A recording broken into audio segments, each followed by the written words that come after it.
now entering the Bass Galaxy.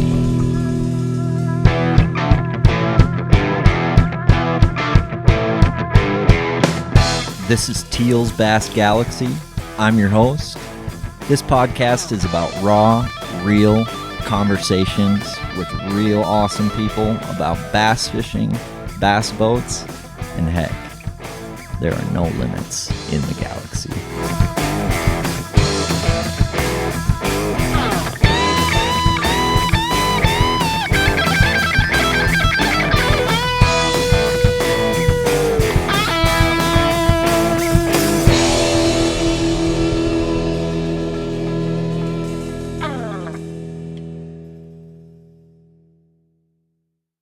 Attention all Bastronauts. This podcast is supported by the Bass Galaxy's title sponsor, Waypoint Angler Supply, the Midwest's new landing pad for hardcore anglers just like you and me. If you're looking for the sneaky goods you can't find anywhere else, look no further. Waypoint Angler Supply has the largest offering of JDM tackle in the Midwest, and they are right here in Minnesota on Lake Minnetonka. This is truly a place every bass fisherman in Minnesota needs to visit because we finally have a tackle shop in the state that's as dreamy as the ones you find down south. And the staff at Waypoint Angler Supply understands the various needs of us anglers, which is why you'll find the selection there so enticing. Ross and the folks at Waypoint Angler Supply are passionate about carrying the right stuff, providing an authentic customer experience, and they listen to the anglers. And it doesn't end at JDM baits. They stock all the top U.S. brands, as well as local Minnesota brands like Veselka Fishing and Customs, Arsenal Fishing, Bait Lab Custom Swim Baits, All Terrain Tackle, Bagley Northland, Outcast Tackle, and more. So stop into their store on Lake Minnetonka or visit their website, waypointanglersupply.com. That's waypointanglersupply.com. Use the code GALAXY20 to save 20% on your next tackle binge. Today's guests are two absolute sledgehammers. Both of them won Champions Tour events and Happy Gilmore chicks this 2023 season. One of them being on Big Stone Lake, the other on the Whitefish Chain. Two great dudes, two great anglers. That's right. I'm talking Joel Willert and Jacob Novak in the house. Hello, Bastronauts. This is a message of gratitude for myself, all your support that you've shown the Bass Galaxy and Teal's Bass Galaxy podcast, and just very grateful to all the guests and people who've tuned in so far. We want to keep this show rolling for all of you who keep tuning in.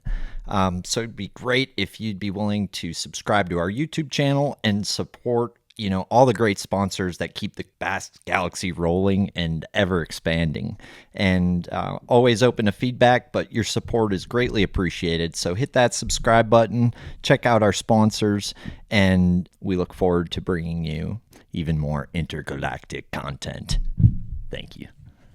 Yeah, usually when I get bottles of whiskey, I like to open them up on the podcast. So, yeah, thank you, Jake Forsberg, for the bottle of double oaked whiskey, and thank you boys for coming out. Thanks for having us. I see you brought your checks. Next up, Lafferty Daniels and Gilmore Happy. Those are some big checks, boys. I've never seen.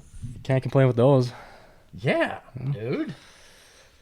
So you just came off a big win.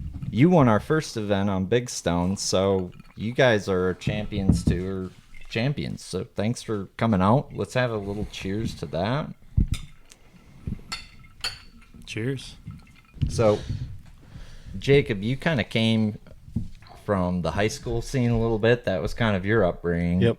And Joel, you kind of have a unique upbringing, kind of on the co-angler side a little bit, but also on the boater side, and I think that's kind of cool. And I guess starting with Joel, you won a pretty big co-angler. I guess, how did you get started bass fishing?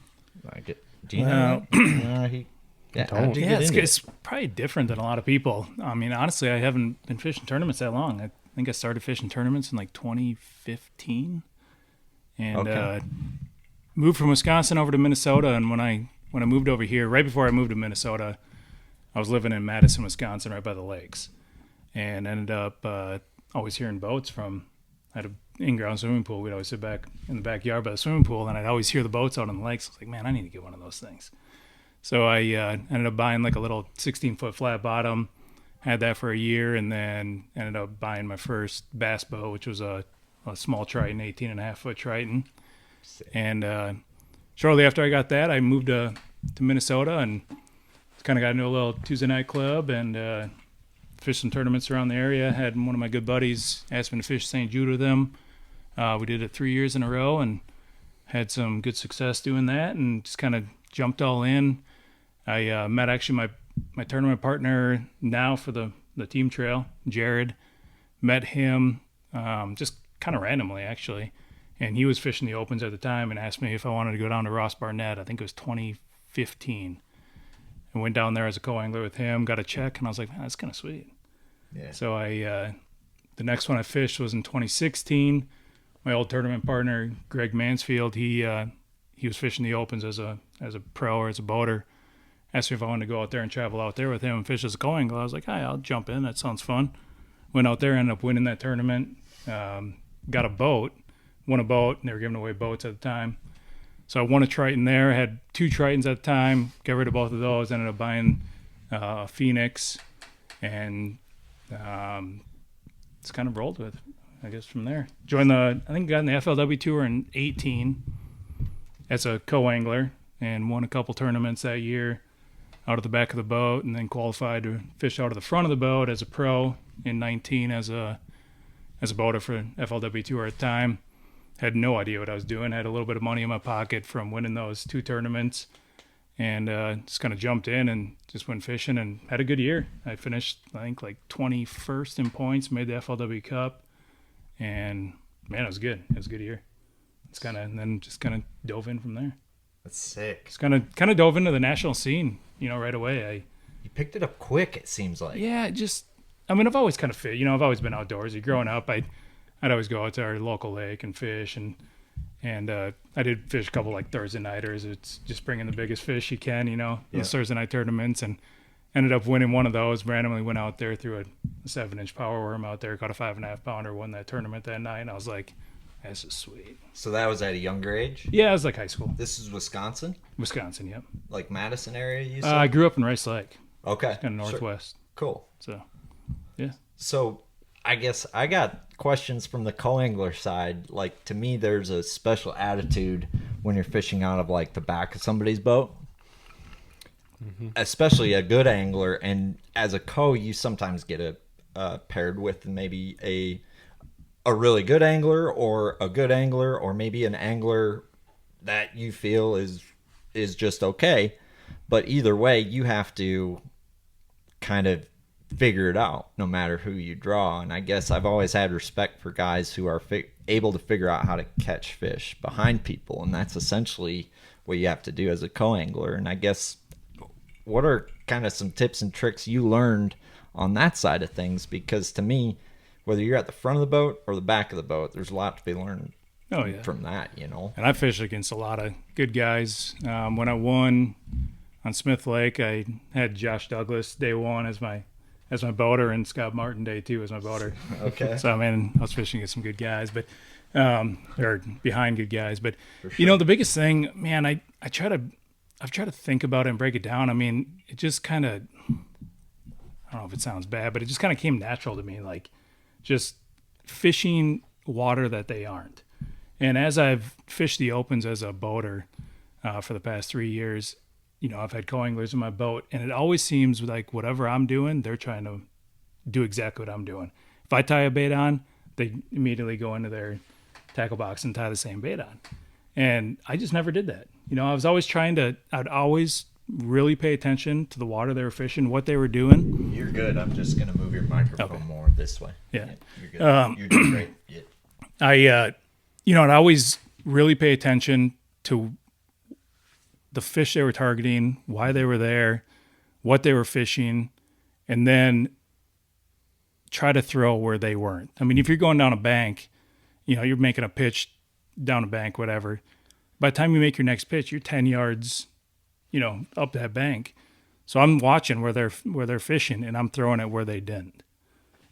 Sure. So I mean, it was a bunch of different things. I mean, it's it's all situational really with what you're doing, and there's a lot of luck involved. I mean, you got to be around the fish. You got to get some lucky bites. I mean, the couple tournaments I won, I was throwing it out the other side of the boat.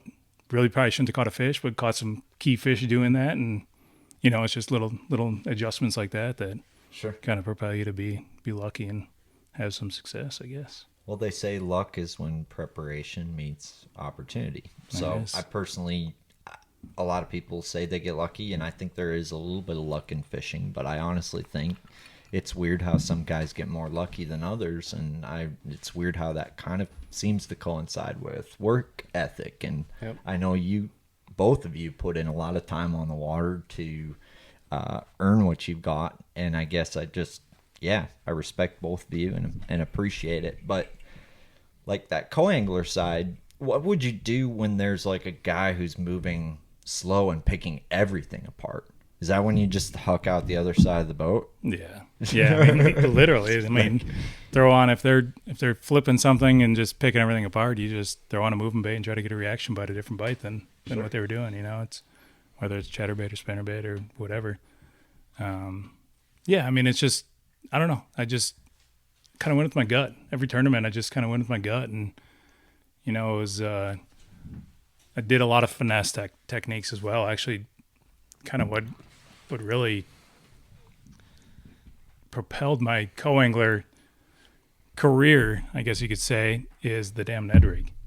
I threw that on Oneida on 16. I think 16 was, I was throwing it. I just kind of knew about it, and I threw it in practice, and dude, I was just catching them. It was just crazy. And then I was fishing behind my boaters and just catching them behind them. They were throwing drop shots and, a football jig or whatever. And I was throwing that Ned rig, dude, and I was just catching so many fish behind them. It's crazy. And, it's just, obviously everybody knows a Ned rig catches fish now, and it was just kind of a new thing. I think it was just one of those things that the fish hadn't seen a lot. And then, kind of blew up from there. First threw a Ned rig. I know mine was in 16 for sure on Lake Oneida. Yeah. I think right after that there was, I forget who, I think it was Micah Frazier went on a Ned rig up on the St. Lawrence after that. Yeah. Maybe it was the next year. Yeah. And then obviously it kind of, it blew up. And I'm sure there's a lot of guys that knew about it and were throwing it, but from everybody I knew and talked to, and everybody was like, the hell's this stupid Ned rig? Why are we throwing this Ned rig? When did the TRD come out? Because that's kind of when... That's what I was throwing as a Z-Man, the TRD. The TRD, yeah, that's okay. kind of when I started throwing a Ned rig is when I kind of found that out. And I started messing around with it. I like to tinker, and I was stretching it out and checking it in my sink and, making sure the head was standing up. And, Gotcha. I really thought that was the difference of guys just, so dragging have a bait something. Testing tank, and you just have I had a big sink at the time. Big sink. Been known to tub it a time or two. Mm-hmm. Yeah, because I bet, were people just not throwing that out at the time? None of your pros were on that yet. No. Wow. No, both of the pros that I had for that tournament were both throwing drop shots. And then the final day, the guy that won it, Will Hardy, went on the pro side. He was throwing a Carolina rig. And I actually picked up a Carolina rig that day too, because he was catching them and I wasn't, because there was like 4-footers out on Oneida and we were fishing the grass, and it was a little hard to throw, but for sure. Yep. Huh. That's crazy. Yeah. Yeah, I jumped into a few opens as a co-angler. Oh, you did? Yeah. A couple years you ago. did okay too. You did pretty good. I think I cashed in all of them but one, maybe. That's pretty good. Had a dude. top 10 on one, maybe two of them. Huh. But yeah, I threw drop shot 90% of the time. And I think I outfished my boaters like 4 out of the 5 times or something. It's crazy. So That is crazy. that breaks my heart when I'm in the front of the boat. and I can't my imagine co-anglers beat me, man. I can't It's imagine just, a boater like it's being a boater and your co-anglers out fishing you. I mean, It it happens, can be a man. confidence It thing, though. I happens. mean, Yep. it just means you're around fish, right? You just got to switch up what you're doing. Right, and that's what Chad For told sure. me because I was traveling with Chad Smith, Oh, you were.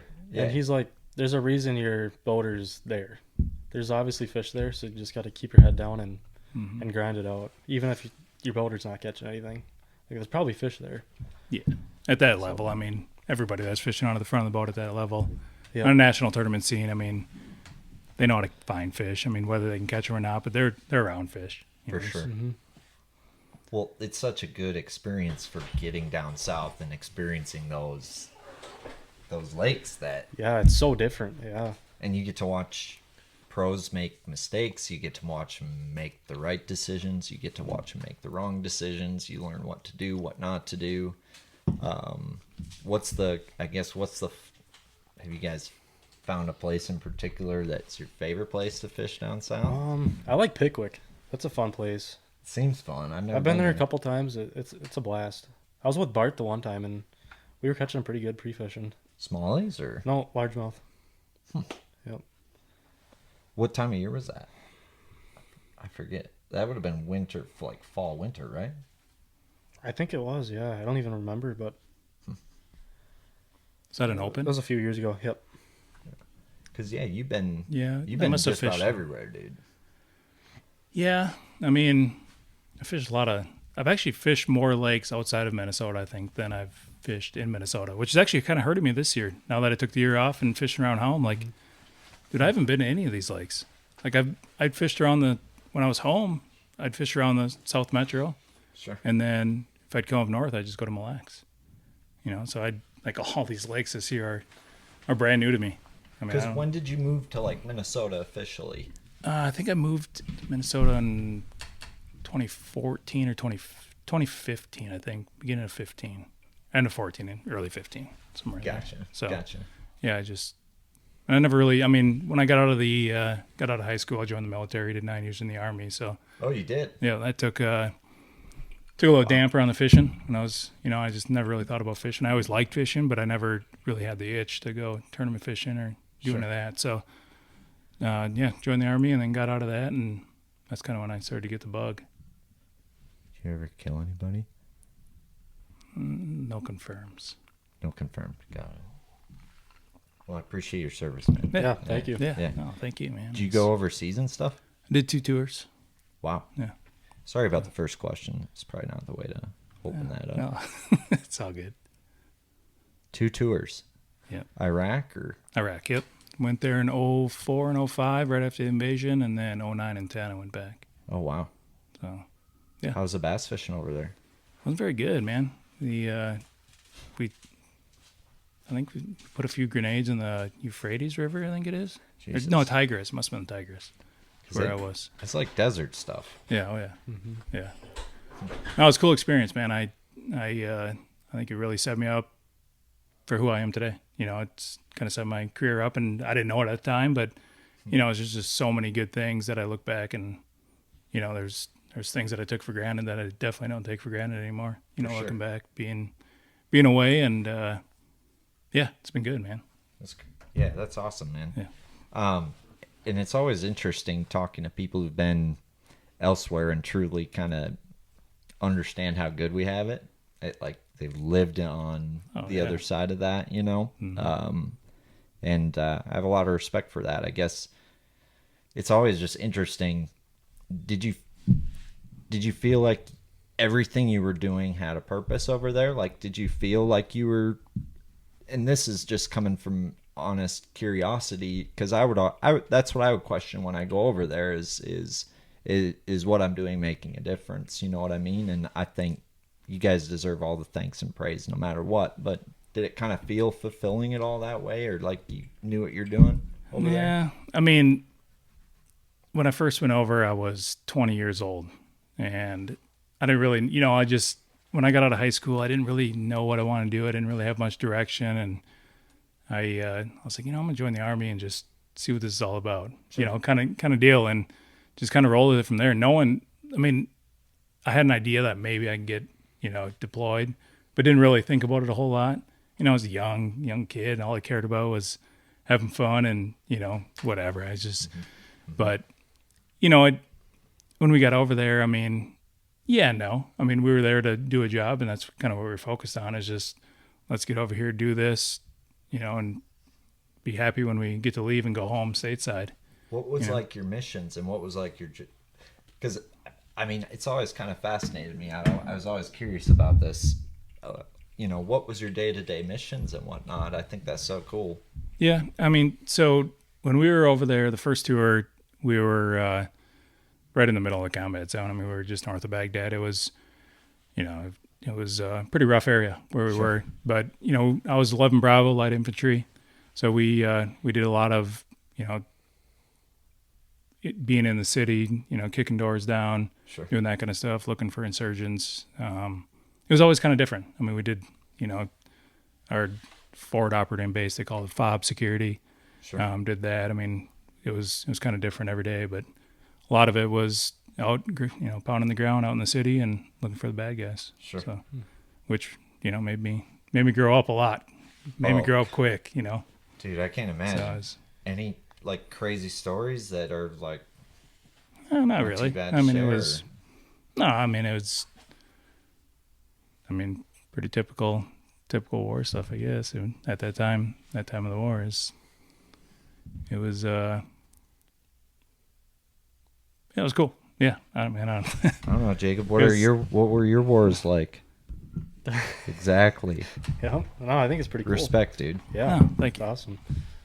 So do you have like an opinion on like the war going on today, being that like coming from the military? I'm always curious about that because you hear a lot of opinions about wars, I guess, with what's going on. I guess I'm always curious what, you know, the servicemen think about it because they've experienced those types of things before. I mean, I'm pretty out of the loop and everything, dude. I don't even have TV. You know, I live out in the country down a dirt road, and I don't have TV. I don't watch the news. I don't. This is three bass and dudes talking shit. Yeah, so you're. This is yep. Nope. This isn't a town hall speech, and don't worry about that. Right. Yeah. I just always try to find the next bite. What lake I'm going to the next day is really all I worry about anymore. Yep. I like That's that. Sweet. I like that, and I guess high school fishing wasn't around when you were a kid, probably, and neither was it. Like it wasn't for me either. And I know this guy over here was pretty good at it. I think Becker you fished for, right? Yep, Becker. Started there. I think I started the club my junior year and jumped in it right away. Didn't really have much experience at all fishing before that. Kind of saw some success right away, and my brother and I just kind of ran with it. And oh, we didn't win one, but we came close. We almost won a boat one time, and it was a great experience. I wouldn't be here if it wasn't for high school fishing. So because there's like quite a few kids on the Becker team, and there's two high school fishing programs. You got BASS Bass Nation, yep, and then SATT. Yep. Did you fish one or the other of those? I can't remember. The first year, SATT wasn't around yet, so we fished some BASS tournaments, and then before it became SATT, it was called the Brainerd Warrior Trail. And sure. So the Brainerd Warrior Trail kind of turned into SATT.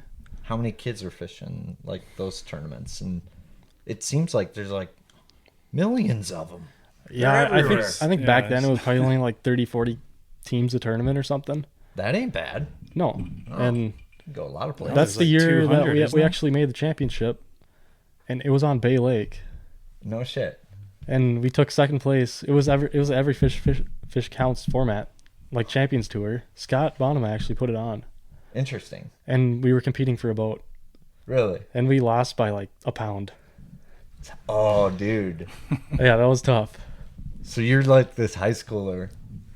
Yeah. And you're about like how much did you lose by?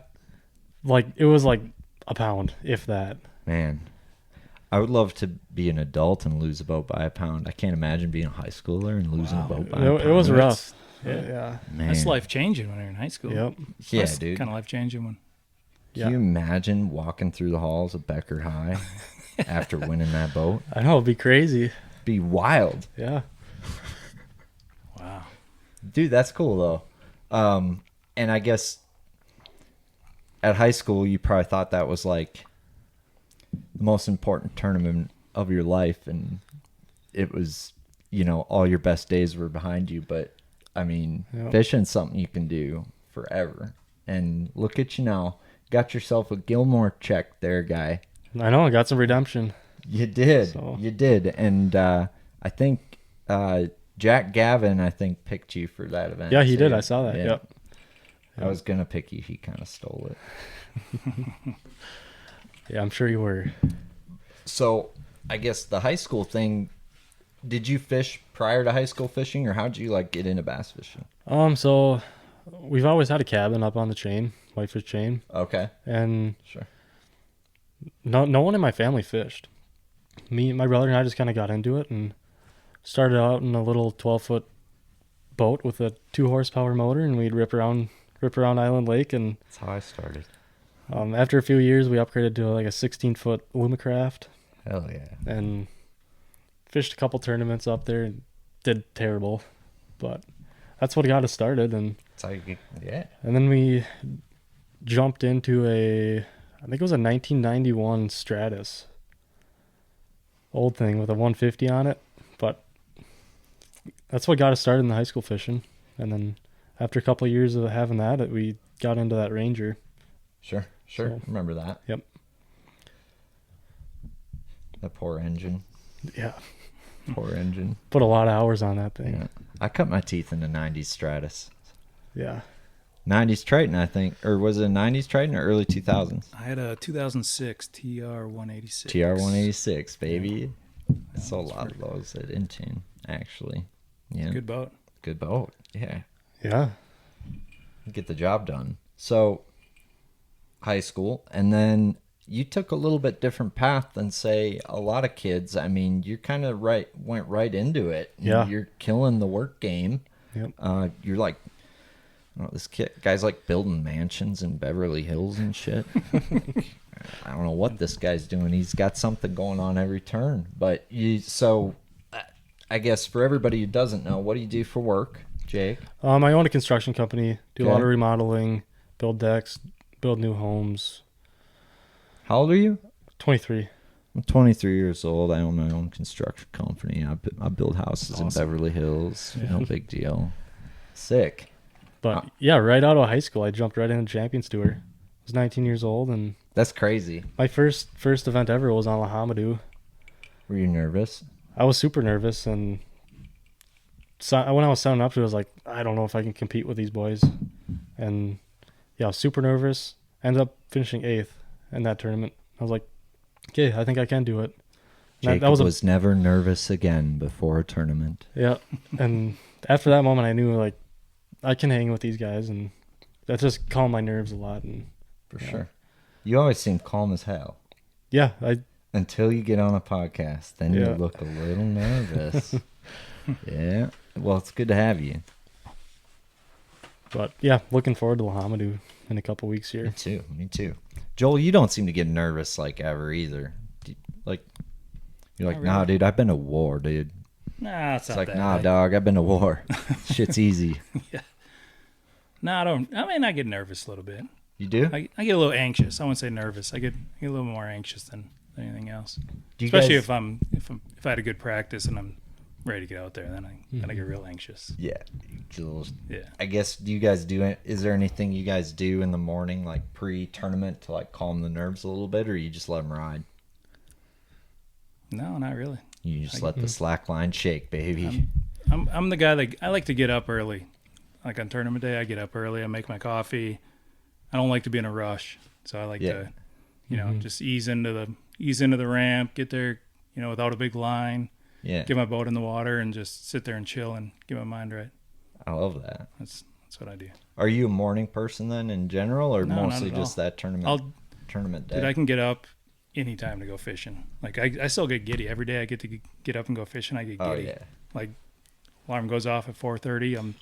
I don't bat an eye at getting up. If I got to go do something else, if I got to set my alarm to go to the dentist or something, like I don't want to get up. I've always wondered how that works. I don't know. It's like your subconscious just fucking knows. Yeah. You have that too? I guess I don't really get nervous for tournaments anymore. I just another day on the water. Just drink my cup of coffee and get after it.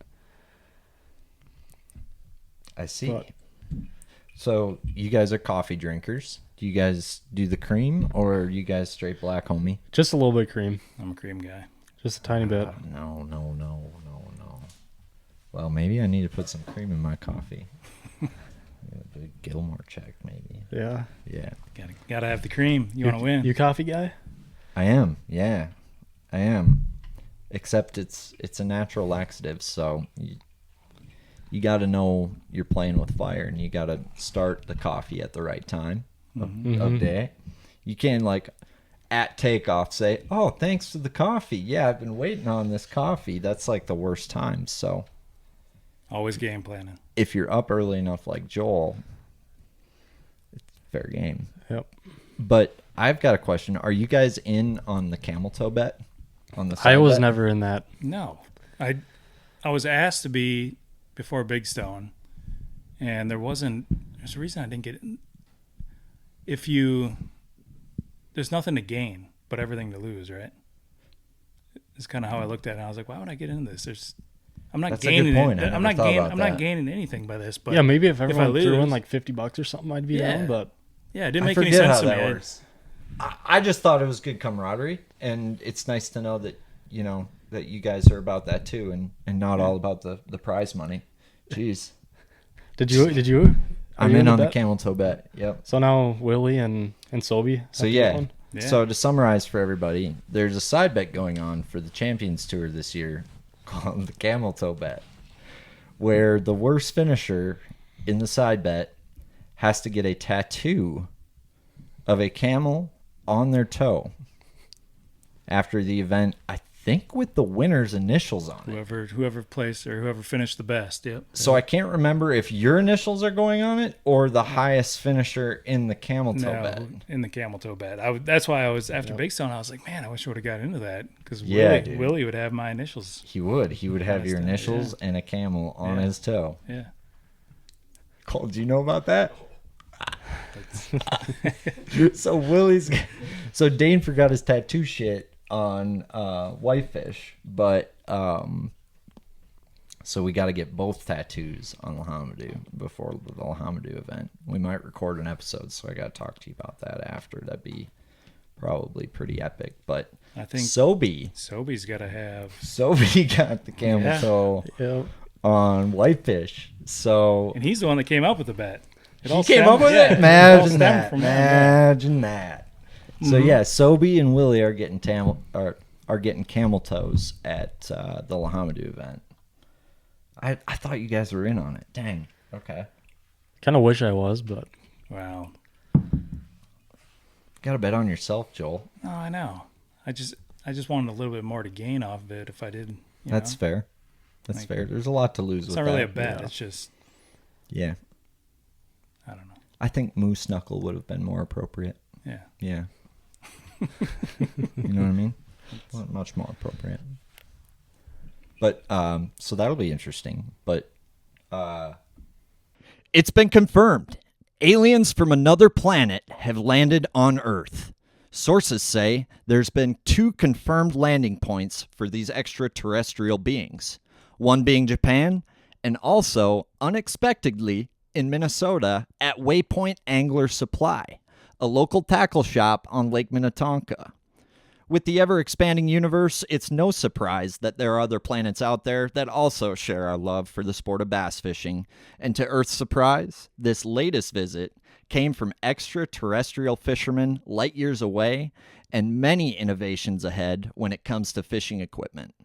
Some hypothesize these beings came from the planet of Naboo, matching up with Mayan folklore dating back thousands of years with fishing equipment ahead of their time. It has been confirmed they left things never seen before by an Earth-born bass. Waypoint Angler Supply is the premier space station in the bass galaxy and has tackle that could previously only be found in Japan or the planet of Naboo. The Waypoint ship is full, but we don't know when the astronauts from Naboo will be back. So hurry in to Waypoint Angler Supply today and stock up on that Area 51 Planet of Naboo JDM good before your buddy is whooping that sweet ass of yours. Stop into their store on Lake Minnetonka or visit their website, waypointanglersupply.com. That's waypointanglersupply.com. Use the code GALAXY20 to save 20% on your next tackle binge. Aliens are real. Thank you. This episode is brought to you by just north of Memphis Barbecue. This is World Champion Barbecue. If you smoke meat and you don't like good barbecue, I do not know what to tell you right now besides you need to try some of this stuff. They've got their rub. They've got their sauces right on their website.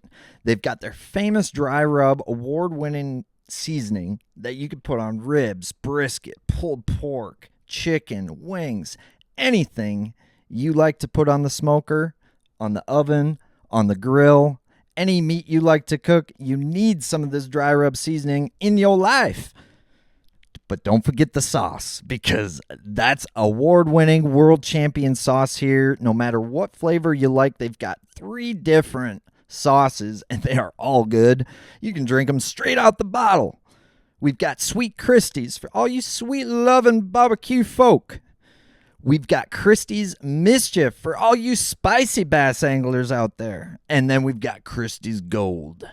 And they'll sell all 3 of them in a combo, but you need to go to their website right now. It's jnomemphis.com. That's jnomemphis.com. Dry rub, sauce, barbecue. Let's go! You went on Big Stone. You went on Whitefish. Had you know Whitefish pretty well. Yeah, grew up there pretty much. Had a cabin there like my whole life. Has the lake changed a lot since you were there the first Yeah, time? honestly, before I started tournament fishing, I didn't really fish at all. And so I've only been fishing out there for probably 5-6 years. Sure. But You'd never been out there, right? I fished the I think it was the first Champions Tour event that I fished. Maybe the second. There was a Champions Tour event out there as an open back in 17. yeah, I think I marshaled for that one. 17 or 18. I was a marshal. Oh, you were? Yep. Yeah, Okay. I fished that open. I got in from winning the St. Jude's tournament, got into it, and I think that was the one that Arnold won. Oh, sure. Docking. Yeah. Yep. Yeah. Whatever year that was.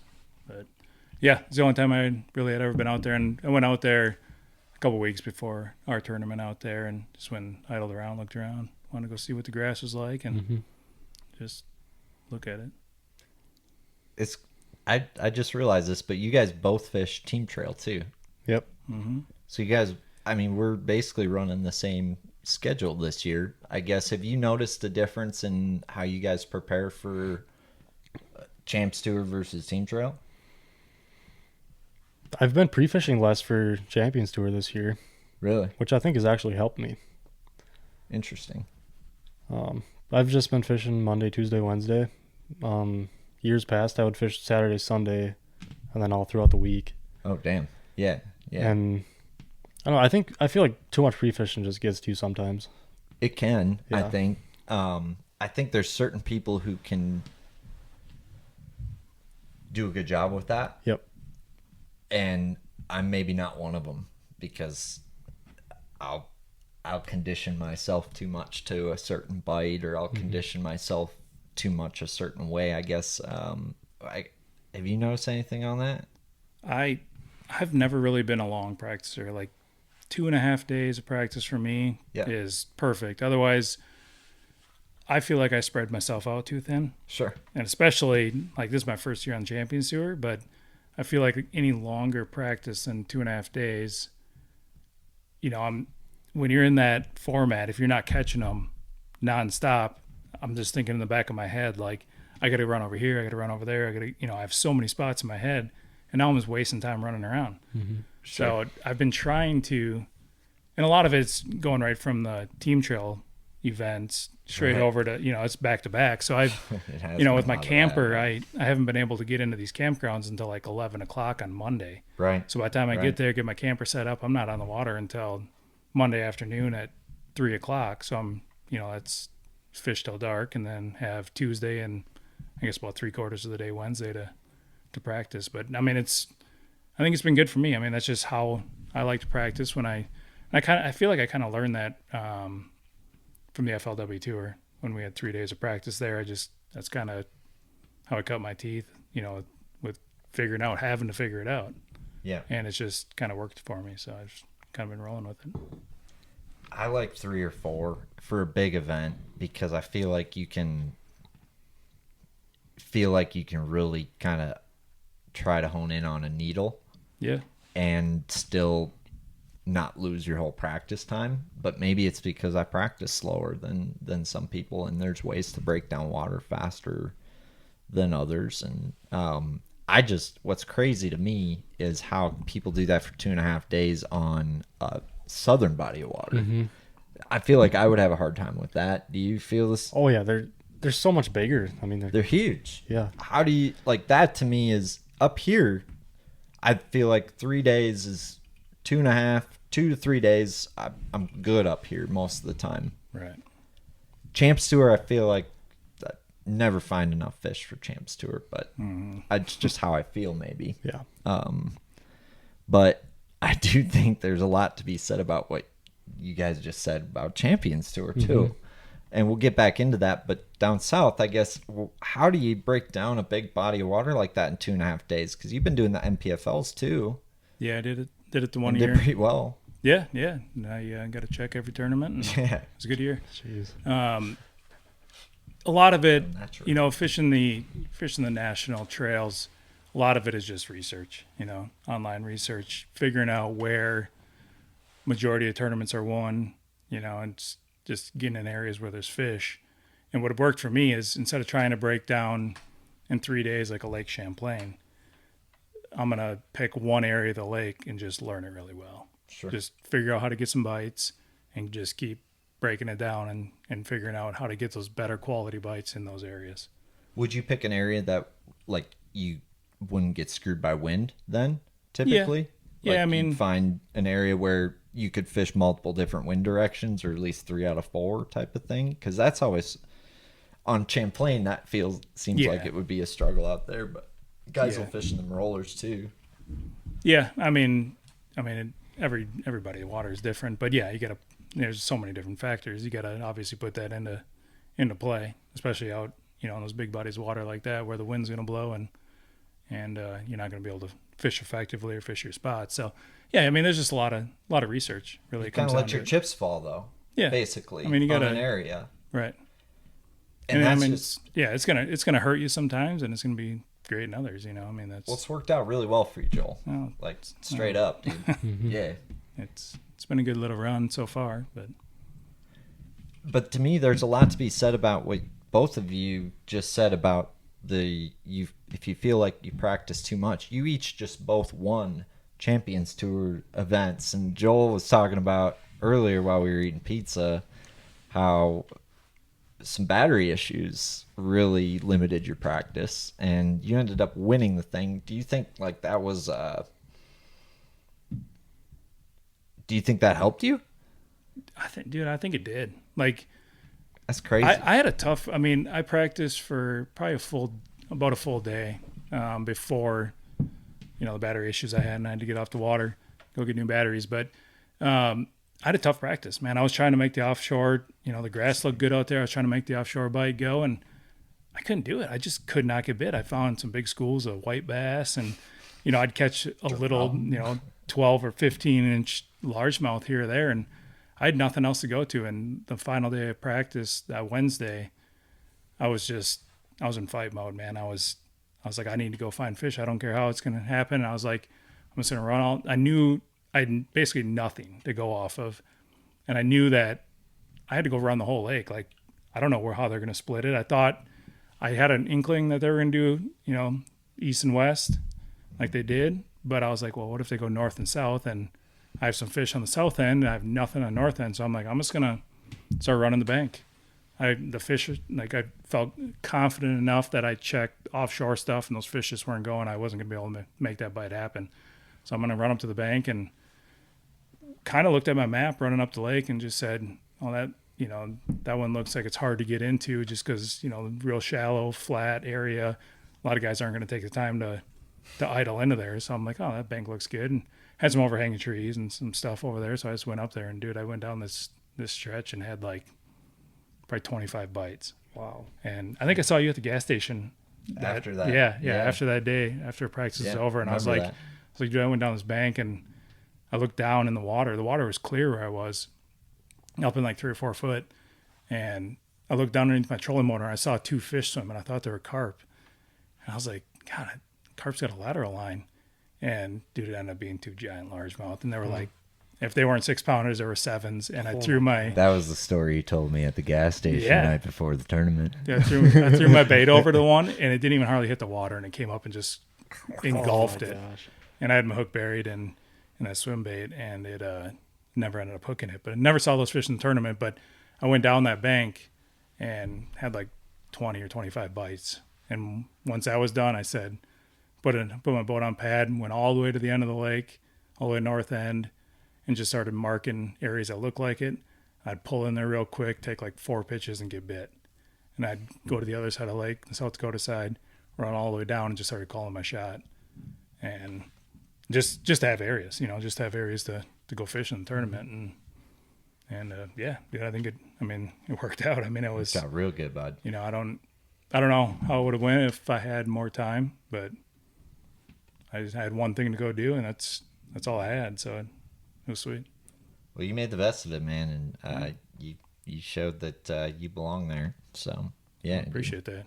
Big confidence boost for sure. I wasn't sure how to fish that format. I mean, everybody's different, it's everybody's got their own little way and their techniques and of fishing that and how they want to use their time up. And I don't know. I mean, it was kind of eye opener to me and kind of set the bar of how I want to approach these bodies of water for this, this kind of format. It's pretty impressive for your first one.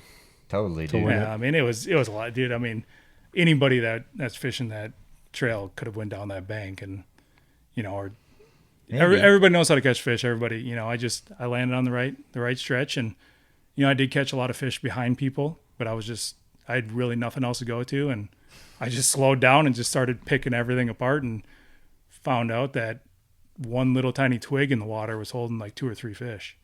And I'd see other guys coming down that bank, and if they did catch one, they didn't put their poles down or anything. They just keep going, and so I just started picking everything apart and figured out maybe that's one thing that I figured out is having nothing else to go to. Is I figured out I got to slow down and.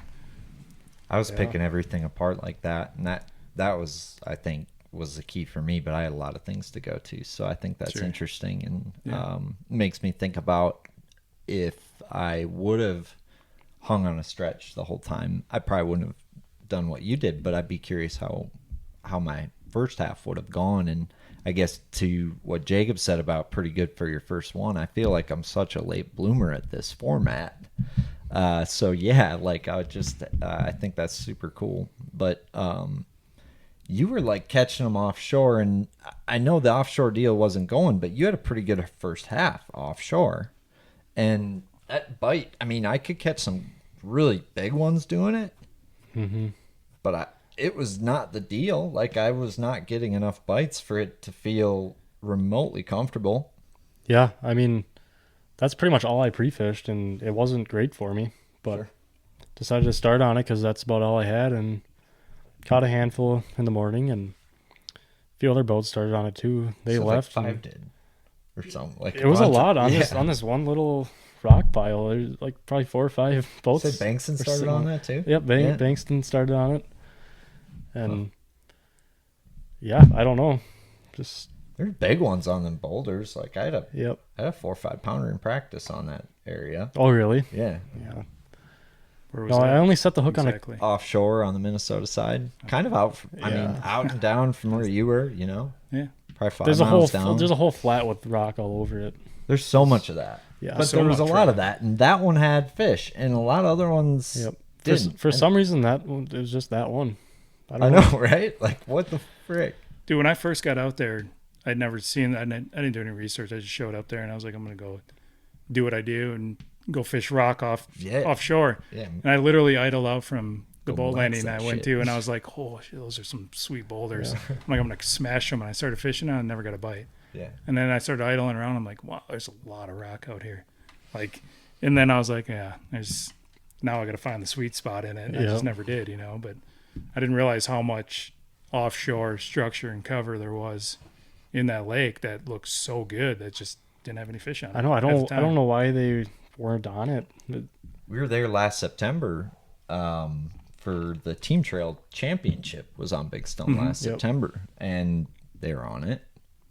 I mean, they were on everything, I felt like. But the one offshore deal I had, there's inclement enough weather where I felt like it might throw, because I felt like that was the spot I had that had the most fish on it. And the guy ahead of me in the boat draw, as it was just starting to downpour in the second half, he pulled out right onto my waypoint, which, that's part of it. So I pulled up down the stretch, and I watched, like, thrown into that 70-mile-an-hour wind or whatever, I watched him catch one, score it, and I'm like, oh, man. And then my marshal looks at me, he's like, well, doesn't look at me, but he's yelling in the back because it's 70-mile-an-hour winds. I think we have to go to shore. I think there's a delay. And I was like, okay. And as he's saying that, I watch this guy set the hook, and he, like, it's a big one.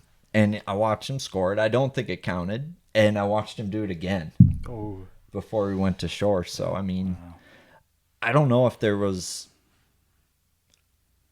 What's interesting about that lake was how much wind we had, and how much wind is just there, and everybody was, complaining about how choked out it was and all the grass. But if there wasn't all that grass, that inside weed edge would have been as dirty as, the rest of the lake. And I think that inside weed edge being cleaner really kept them fish near there, because last September that was not the case. It was dirt. It was the same water clarity everywhere in the lake. So I think that's what, blah, blah, blah.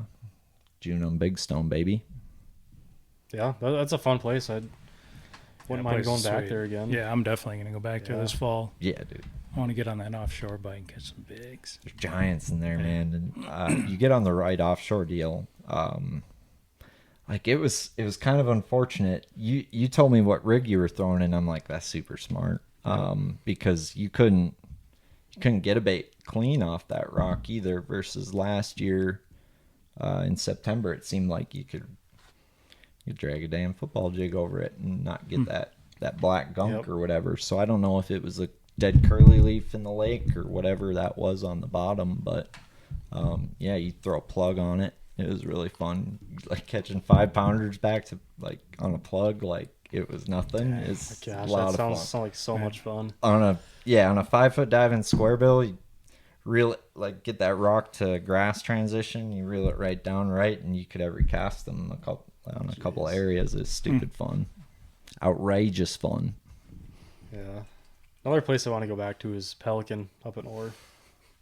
I went back, dude. Did you? It's not as good as it was, but it's still so good. Yeah. They're just not as dumb. The place is stupid, dude. I know. That's so. You ever been? Never have. Oh, you got to go God. there. It's insane. It is. That's where Adam Rasmussen got the record there. That's He right, yep. 250 pounds or something. A little rock pile, right? Yeah, dude. That was the only tournament I have ever pre-practiced for. We took a family vacation up there in August, and I took my grandpa out there, and it was a little challenging at first, but once, like, there's rock in the grass, and once you found it, it was like they would set the hook on themselves for hours. Like the 3 to 5 pounders. Yeah. Dang. My grandpa thought I was the best fisherman on planet Earth, dude. I was like, Grandpa, cast right there. Okay, bud. Chuck right there, and he caught like a 6.5-pound smallmouth. Oh my gosh. On a tube that trip. It was epic. It was epic. I'll never forget that trip. And they were just dumb like that all the way till the tournament. The weather changed big time. Yep. Tournament. The last time I was there, it felt like tournament day, where you could catch, the school didn't unload like they used to. Yep. But you throw a plug, you throw a football jig, you throw a tube, you throw anything. It's fun. It's a fantasy Fun world. Mm-hmm. Yeah, and they're all big. Yeah, dude, just insanely big. But I hope we go back there. Why? We should have a championship. It was there. plenty We big. should have a championship there. Yes. That would be awesome. Or Coronas. I think we should have a championship on Coronas personally. Yeah. You ever fish Coronas? Maybe one time. Lake sucks. Don't believe the hype. Yeah. Because have you ever fished out this way? Dude, no. No. I haven't fished that much in Minnesota, honestly. Crazy.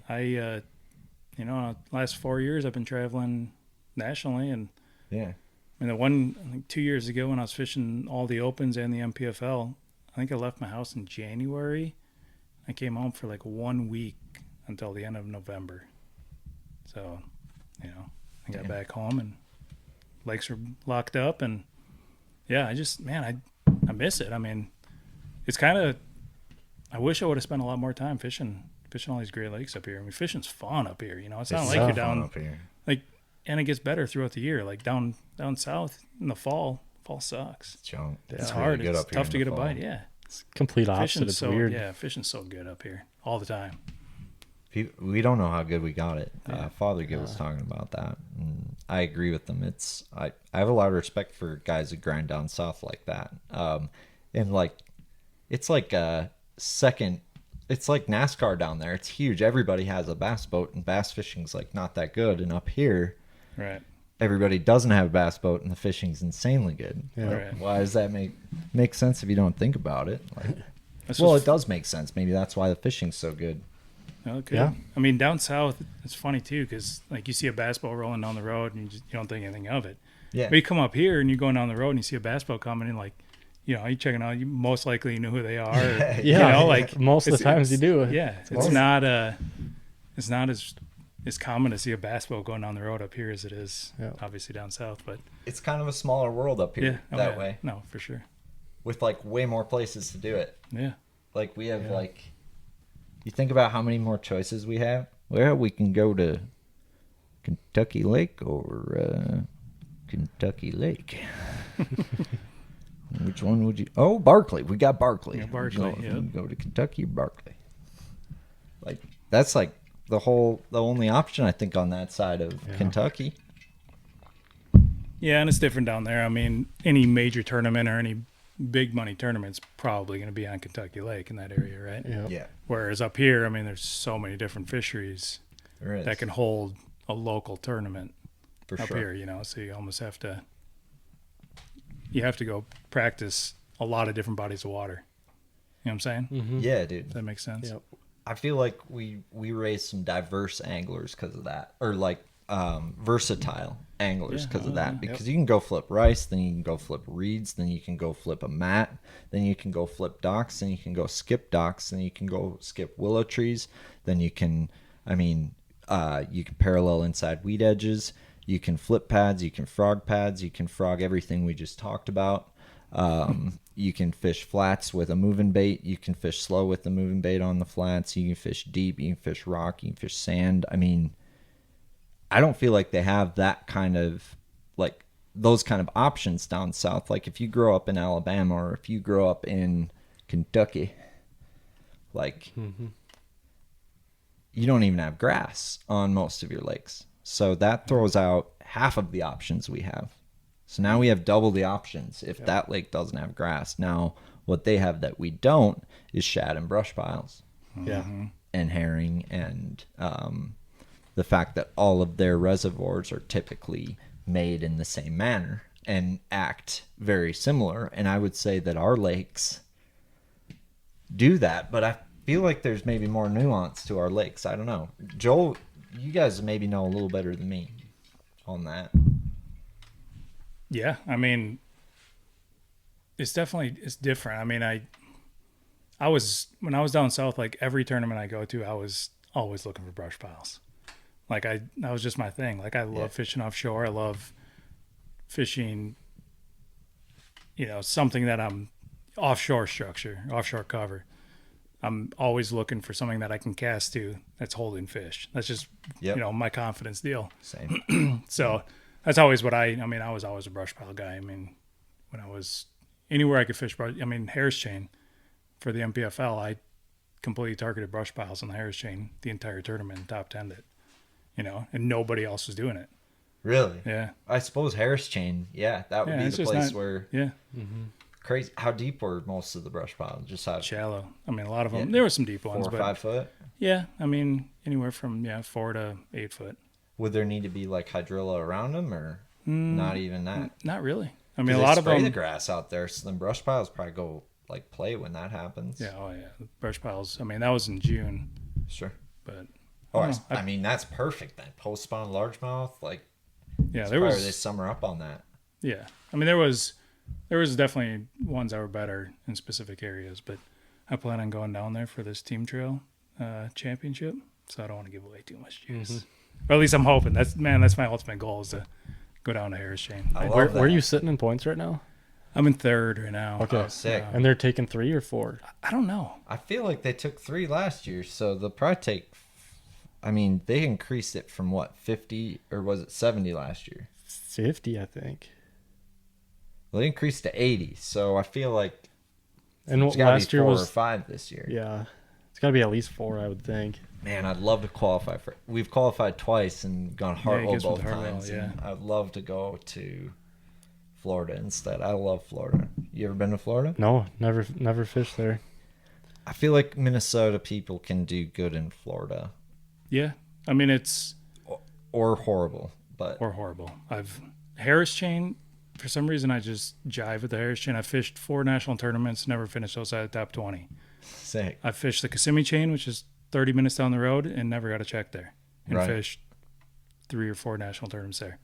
So I don't know. I just understand the Harris Chain. I've spent more time out there. I've literally idled that entire chain from one end to the other. I mean, and I've just spent so much time down there. Like Florida, in the beginning of the year, we used to go down there in January, way before a tournament would start, and we'd always end up at Harris Chain, and I'd just go fishing and fun fishing and, feel the Florida sun when it's -10 here.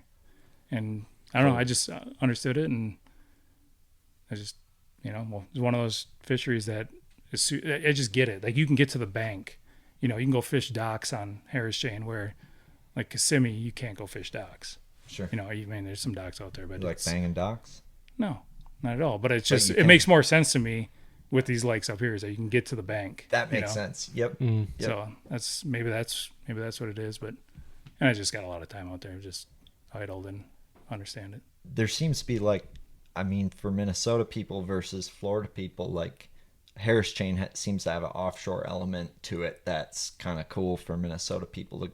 Like I've talked to Tuma and Walls who've gone to Harris Chain twice, and Tuma won first open he ever fished. It was on the Harris Chain. He won that event, and hearing those guys talk about the Harris Chain, it sounds a little more familiar than Hartwell, which they had been to as well. And Hartwell was really fun, but Hartwell's fun. But Florida's, I feel like Harris Chain. This year is a good year to qualify. So I don't think we even have a shot to make it. Where are you sitting? We're in 10th, but 10th? I don't think we really have a shot to make it either. Not even if you win? Oh, it's going to be weird because they're dropping a tournament, right? So right. That's like what Dan and I were talking about. They're not really official. Like I'm in 3rd right now, but if we have a bad tournament on this next one, and all the other guys have good ones, it's gonna be weird how it shakes up. Once. Right. Yeah. And then the championship is also going. Those points are also going. Yeah. So there's gonna be a lot of change up. I mean, you just gotta go catch them next couple. I think it's gonna be tough for if you're in the top 4 or 5. I think you're in a good spot. Dan and I were talking, and we had such a bad start to the year, but I don't think we have it depends how many people they're taking. I think 1 through 3 are are looking really solid. Where are I you think sitting? They've had 3 really good events. I have no idea. Okay. We've got, the way I see it, we've got a 35th and a 2nd in Lahamadou, which is our throwout. Yep. Because we ain't doing that at Phuket. Yeah, so you go top 10 this next one or win it. I mean, it's Yeah, you definitely have right a there. good shot at it. Yeah. Right. take a 1, So 2, I don't and know. 35. You got to be in the top. 1, 2, 35. Like, I don't know where that would put us. You know what I mean? Which is crazy to me. But I'm glad they did that because I had to miss the first one. I freaking love the river, man. I love the river, especially tournament fishing on the river. So I'm glad they did the throw-out thing. But we're probably keeping the river event. So Yeah. Lahamadou is rough. Was rough. So does the fact you guys have did you deposit these already, or how does that work when you bring do you get to bring that to the bank and say I'd like to deposit this That thing is so far gone already. $13,000 check, please? Mine's gone anyhow. Like, yeah, trip to Jamaica, Yeah, a couple. Yeah. I can't say I've spent mine yet, but You've got it in your Roth IRA. Such a smart young man. Such a smart young man investing that. That's what you should do. Invest it in your future. I'll invest in something. Heck yeah. It's a good problem to have. Yeah. It is. Was there any bonus money for what? Nothing for my boat, but I got the Bagley contingency and the striker. Plus we got, I don't know if Joel got it, but I got a 36 volt, 60 amp hour Dakota lithium. It's a nice battery from what I've heard. It's like $1,700 battery or something. Wow. So Wow. nice little bonus. Might be nice enough to be a future sponsor. Dakota Lithium, that's shout out to you. And you got striker bonus? Because you've been with Striker for a little while. Yeah, I've been striker for 4 years. Yeah. Sure. Yeah, I got striker, Bagley, and Warner's Dock. Yeah, they're a good spot. Absolutely. Absolutely. Yeah. Wish I would have got a contingency for my boat, but Are you signed up now for or wait, Well, what's the year I don't- I cutoff? think you have we to be gotta the- check the year cutoff. I think you have to be the Famous guy. original owner though. Yeah, there might be like a silver tier for the I second think like owner. second owner is like $500 or something. So it's like No, it might only be a pack of condoms. I don't even know. But dude, that win was had to feel good. I know you've been feels good, yeah. You've been on the Champions Tour what, 5 years? This is my 5th season, and You've come close. I've come close multiple times, and I took second in points one year that Matt Peters won. That's right. So Yep. He had a really good year. I think I still have a chance at points. I think I'm like 10 points back, so still have a shot at it. I'm in fifth place right now. 5th? Yep, You know where you're sitting for Champs Tour? Third. Third. Because what, Moyna and Thompson? Or Moyna's leading. and Keller. Keller. Yeah, Keller's been having. Yeah. Oh, He's been on fire, Does he have dude. 2 top 5s? Took second at the last one, Yep. and 4th or 5th at Big Yeah, Stone. Yeah, I think he's got 2 He top told me 5s. what he was doing at Big Stone, and I'm like, dude, that's actually like badass. Like, I won't say it on the record out of respect for him, but I saw him the first half. He was right over by me. Gotcha. But- Yeah, Yeah, he's a hell of a fisherman. yeah. I absolutely. was- all you boys, man. I was getting nervous when he was on my tail. All you boys. I mean, it's like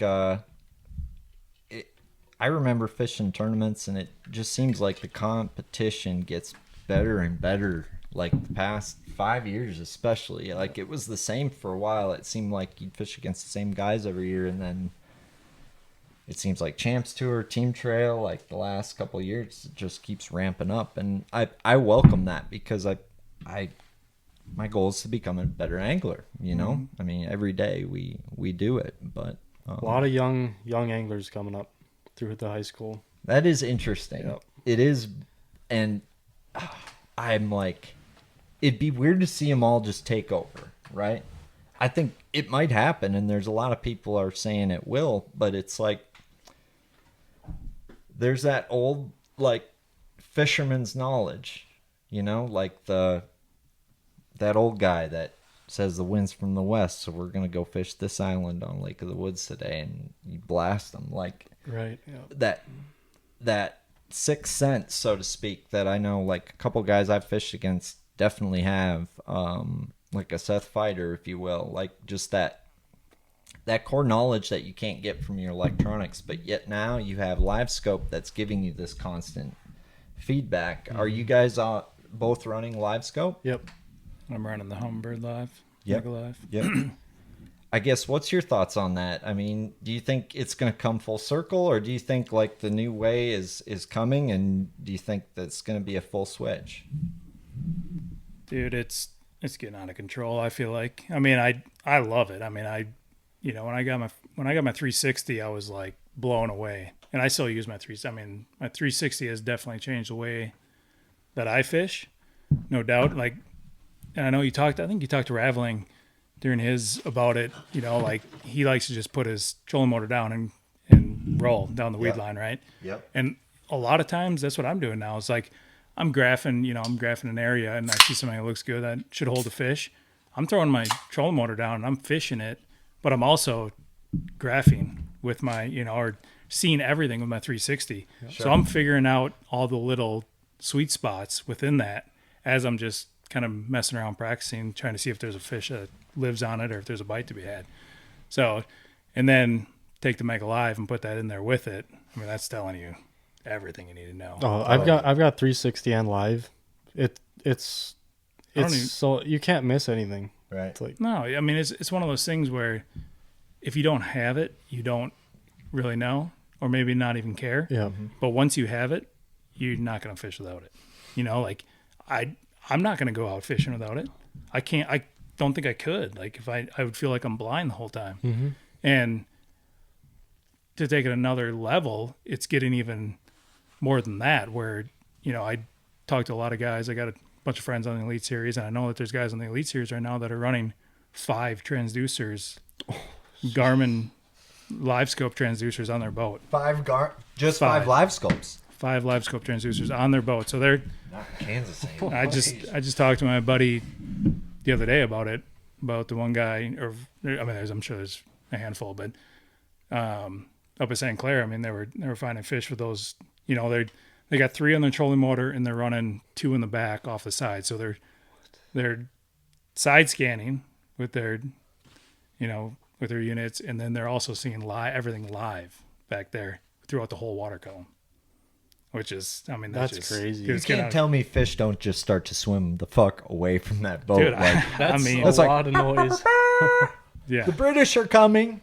but Jesus, I mean, it's crazy. I mean, how much further is it going to get? You know what I'm saying? Like, I don't know. 3 on the trolling. trolling. That's just how crazy do to you me. process all that information? That's what I'm So do saying. they It's have, like like, they two- had, I guess they had like 2 at an angle on the trolling motor, and then they must have had One with perspective or One. something. probably one perspective. Yeah, I don't know. I mean, How many screens?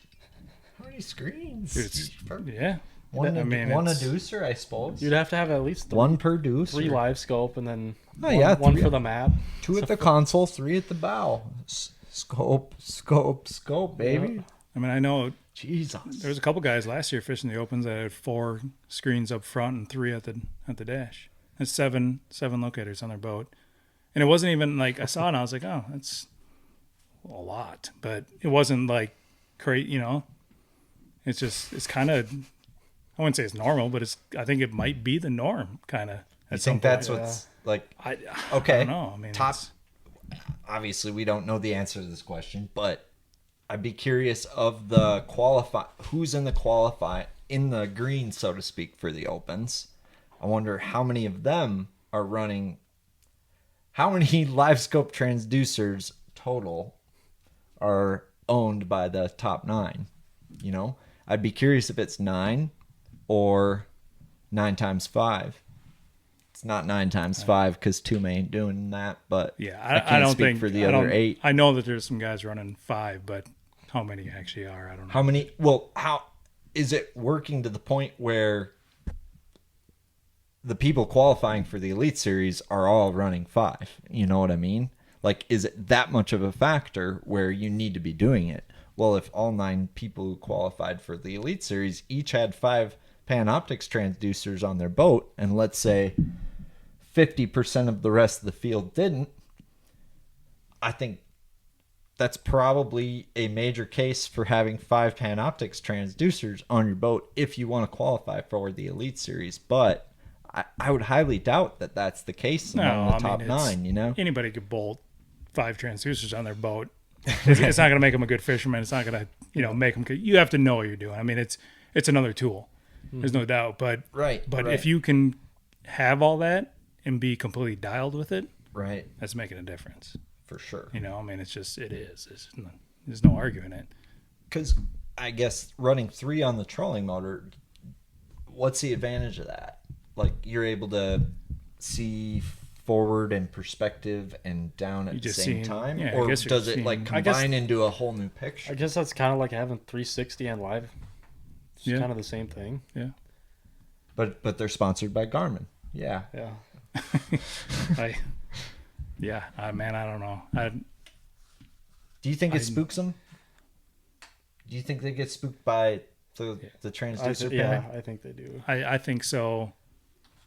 I think more so now than maybe when it first came out. Sure. I mean, I fished Mille Lacs a lot, and I see it. I mean, I think that if you get close enough to a boulder, and whether it's just, the boat scaring them or the actual pinging or all that, I think it's a combination of a lot of stuff. I mean, right. These 21-foot bass boats are displacing a lot of water, and they could probably feel it. Mm-hmm. But and the wind and everything else. Yep. But I think it's all a combination. But the fish have definitely, when I first started fishing Mille Lacs, going up to a boulder and literally being able to get over the top of 2D and drop on them, versus now when I can see them at 80 foot swimming around the boulder, and I get up to 45 or 50, and they start creeping away and they're gone. And you can leave and you come back and they, slowly made their way back. I mean, it's making a difference. I mean, I think they're know something isn't right. Yeah. It's just something that's not normal. Childhood trauma starts to kick in, you know. Something. Well, it makes sense. It seems like down south guys have to, snipe them further away. Yeah. I don't know. Jacob, you're, low 20s still. Mm-hmm. That means you're like a pro at live scope, I guess. We should be asking you all of these questions. Definitely, I'm definitely far from a pro. I just got a live scope last year, so I'm just still Gilmore checks. I'm still learning. Aren't we all, dude? We're all still learning. But I guess what's some shit you've learned with live scope that's helped you, day in and day out in tournaments and whatnot? What does a guy need to know?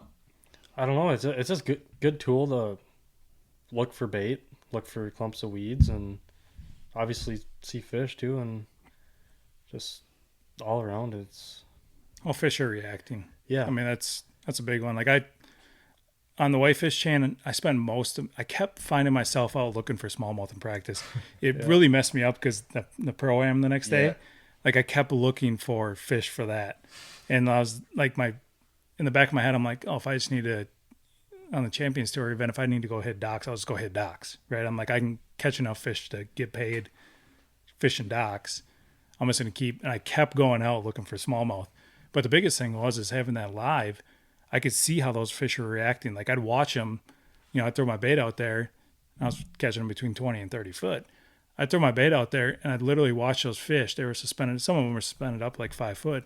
I'd watch them go down to my bait, and they'd go down, and I'd hold my bait there and I'd move a little bit, and then they'd go back up and they'd be gone. So they were definitely smallmouth looking at my bait. And then that made me think, well, maybe I'm throwing the wrong color. Maybe I'm throwing the wrong bait. Maybe I need to get something up off the bottom. And it'd allow me to switch and, find something that maybe they'd eat, which it did help. I mean, I did throw a few different things that I probably went to throw in without that, seeing how they were reacting to it. And just knowing that you're around fish. Yeah. I mean, just having the confidence you're around fish. I found them. Now I just need to figure out how to get them to bite. You're really taking on an element of whether or not you found them. Right. And I guess I'm curious, is you're trying to make them bite. You're interacting with them, and they're interacting with your lure, and you're trying to test what they like and what they don't like. But at some point, the gig is up, as we were talking. right? At some point, you're too close or something's up and the gig is up. I mean, are those fish still catchable in your mind, or are they uncatchable, or are you experimenting with these fish like leaving and coming back? You know, have you find yeah. Well, I mean, I was just looking for fish that I could catch quick. And I just knew like that if I, like in the Champions Tour, I didn't necessarily want to target those fish because they were too hard. They were too picky. I didn't want to take the time to actually try to get them to bite. Sure. So that, you know, that helped me with the first day of the Champions Tour. And then the Pro-Am, I knew that those fish were there. I just need to put time in them, and if I can catch one or two of them off a spot, they're going to go a long ways because they're all pretty good ones. You know, For sure. 3 to 4, 4.5 pounds. Yep. So, you know, it allowed me to make my decisions between those two tournaments of how I wanted to target the fish and what I wanted to target and time management. My always big question is like, how much does rate of fall play into it? Because maybe you never even need to switch lures. You just need to switch weights. And then that opens up like a whole nother can of worms about like trying to make a fish bite, right? Do you guys have, I guess, a rule of thumb with that? Or are you guys, I mean, you got so many ounce Ned rigs and so many ounce drop shots. I mean, that it's like you can go one of two ways on the spectrum, right? Yeah. I mean, I've definitely seen rate of fall matter, but I guess I didn't look at it in that tournament. I was just like, you switch lures before you mess with weight. Yeah. Same here. I'm not a huge like pay attention to detail guy, like certain color and certain weight. I'm not big into that. I don't know. I feel like if I'm around them, and I feel like I'll get them to bite on something I'm confident in. Sure. But, so you roll with French fries, cheeseburgers, and maybe something else? I like else? to stick with the basics that I'm comfortable with, and I don't know, just confidence baits. Yeah. No, that's for sure. That's how I am too, man. Yeah. Last few years, I've really tried to just minimize the color variations of stuff I have. Like I keep it simple, man. I mean, I got baits that I got confidence in, and if they're not going to bite a green pumpkin, a chartreuse, or a black, or you know, maybe a natural, you know, shad color, they're probably not going to bite anything else. You know, like maybe in very certain circumstances, but I don't know. I just try to keep it as simple as I can, and you know, I try to give myself 2 color options for any bait I'm kind of throwing, and that might be a fancy color option, but that's my only option along with one other option, and one's my sunny color, and one's maybe a cloudy color, or the one I'll try if that one's not working. But what about when they're not eating those confidence baits? Because that's like, I'm like, why aren't you eating this sometimes, you know? And then on Leech, it was kind of this light bulb moment where we'd switch weights and, oh, you are eating this, you know, type of thing. And I guess, what do you guys do when they're not eating your confidence baits? You go somewhere else and figure out where they are? That's what I do, but that's something I never figured out on Leech. I should have tried changing my weight and should have went lighter or something. I know they were there, but them are stingy fish. That's all I know. And when you're stingy. dealing with those stingy fish, kind of like leech or whitefish, them stingy fish, they seem to be sensitive to things like weight, maybe color, maybe profile. I don't know, but it's like, do you keep moving or do you try and? Because if you can figure out how to make them bite, then it's easy to keep moving. Oh yeah. You know what I mean? Yeah. So it's like, how much time do you spend trying to make them bite versus keep on moving? That's $1 million question, obviously. Dude, but that's what I struggled with out there. I found a lot of fish, a lot of smallmouth in practice. I just couldn't get them to bite. I mean, I caught some, and I knew, like, I started to figure out what I thought were smallmouth on my live, and how they were positioned, you know, from the bottom, and how they were kind of reacting to my bait that they were smallmouth. But I just, you know, no knowledge of the place. First time I'd ever been there, I just didn't know if it was just the way they were, or do I need to switch something up, or that's what I was questioning. Yeah, like I didn't have any idea, and I just went back to places where I had a few bites where they would actually bite. Yeah. And but yeah, I should have probably messed with that a lot more. But with the, you know, I think I practiced for 3 days, Sure. out there, and it's a big body of water. That's It's one huge, place I yeah. wish I would have had a few more. I mean, 'Cause everything looks so good. That out lake there. is a lake Smallmouth. where I think 4 days would have benefited anybody. Oh yeah. Yeah. Oh, Yep. yeah. You know what I mean? While we're talking just- about practice time. Especially Yep. when both, well, with the wins that we had in tournament day, and in the back of my head, I kept saying I need to go find green ones. Like, I need to have a backup plan, Mm-hmm. and I knew I needed to have a good tournament there and salvage points. Yep. You know, so I had a mix of emotions, but I spent 2 days on smallmouth and about a day and a half, probably about a day and a half on both. Mm-hmm. Did you guys figure out what the walleyes look like on leech? I caught a handful of walleyes, but They Yeah. were the ones really wadded up and lined up. Yeah. I had some fun with those things on an A rig. I was like, man, when's the NWT? Like, I want an A rig of a freaking walleye tournament out there, Yeah. dude. It'd be fun. there's some big pike out there too, man. I caught some big pike. Did Oh, you? yeah. Yeah, out on the boulders and stuff. Just, yeah. Yeah, it's a fun lake. I think it's coming up. I'll be really curious to see how that lake evolves, because I'll be honest, I had a hell of a time in practice too, and I gotta give Dane a lot of credit in that one. You know, and like super small tweaks made a world of difference, and Dane actually figured it out before I did, and you know, I was able to run with it and duplicate it a little bit. But I think you could have had a really good practice out there, but if you didn't start on the right wad of bass, I think it was a challenge if you were in Easton Fothergill, because we didn't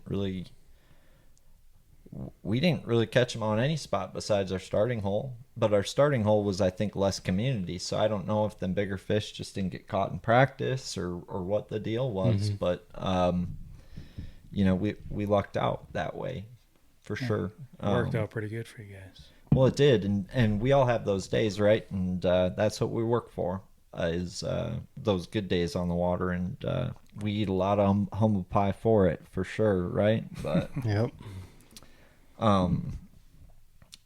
I guess, do you guys have any aspirations, I guess, with your careers? I know, Joel, you've kind of been around the world, and now you're kind of coming back home a little bit. So I'm curious about, I guess, your long-term hunger and stuff. You've got a pretty nice situation right now, so I hope you're just enjoying it. But Dude, I am.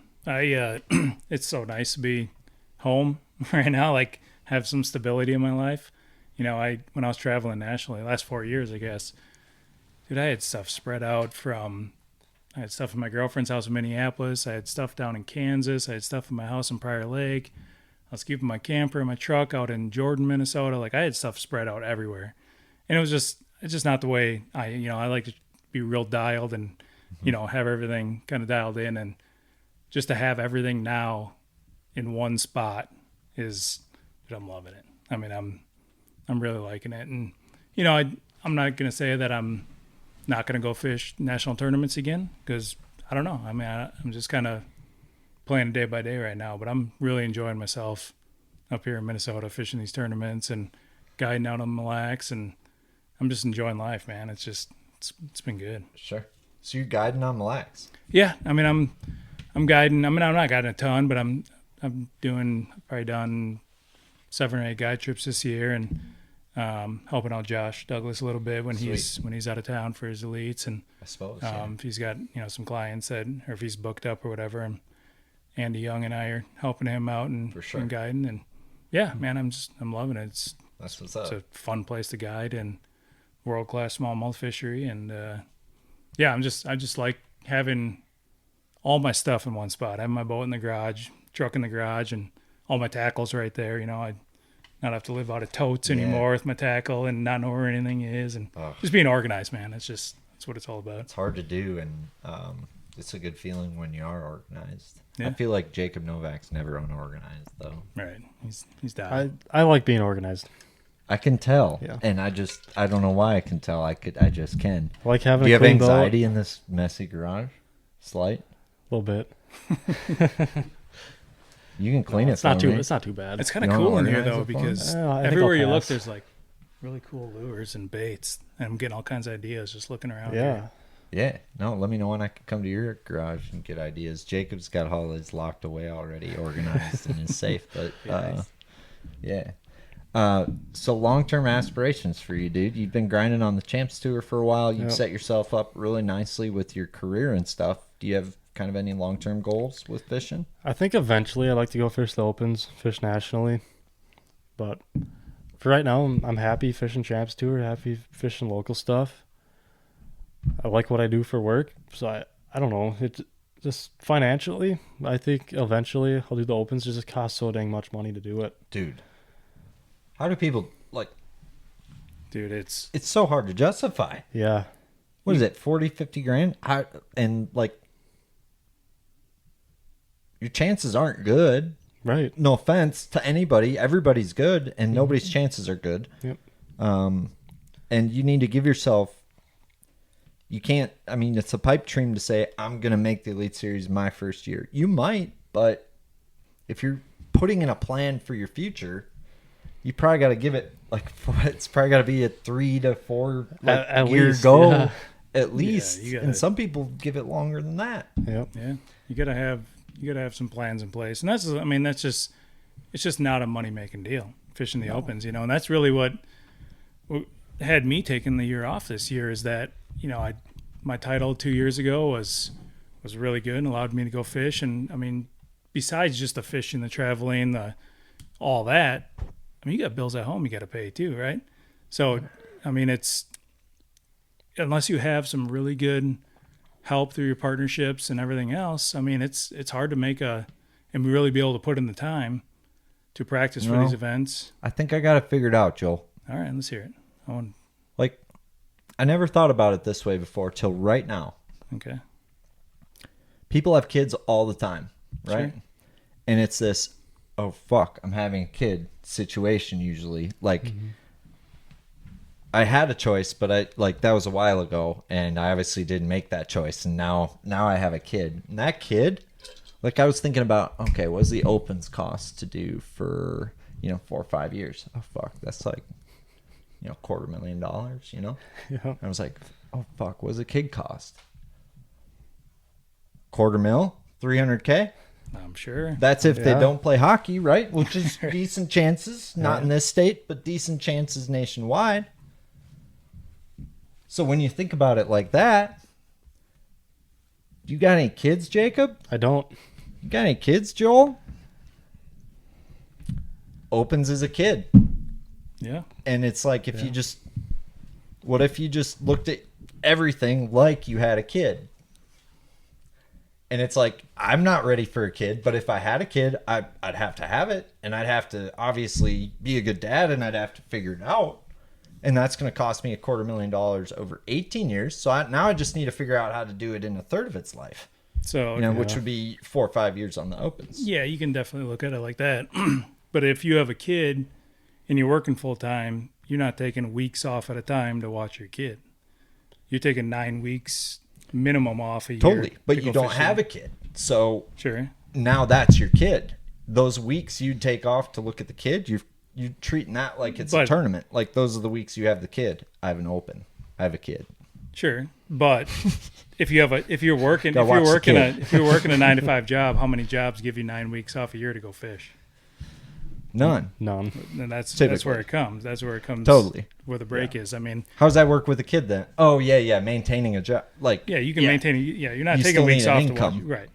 Yeah, I didn't think about the income part. Yeah. Yeah. Interesting. So, that's just what really got me. You just work for Jacob framing houses. You'll let me off work, right? Got any openings? You hiring? Are you ready to reel in your next home purchase or refinance? Supreme Lending's Dream Team can help guide you through the entire mortgage process, from pre-qualification to closing. They have a wide variety of home loan programs in their tackle box, including down payment assistance and first-time homebuyer options. Just ask me. I trusted Aaron Dagas, a bass fisherman just like you and me, and Supreme Lending's Dream Team to help finance my first home.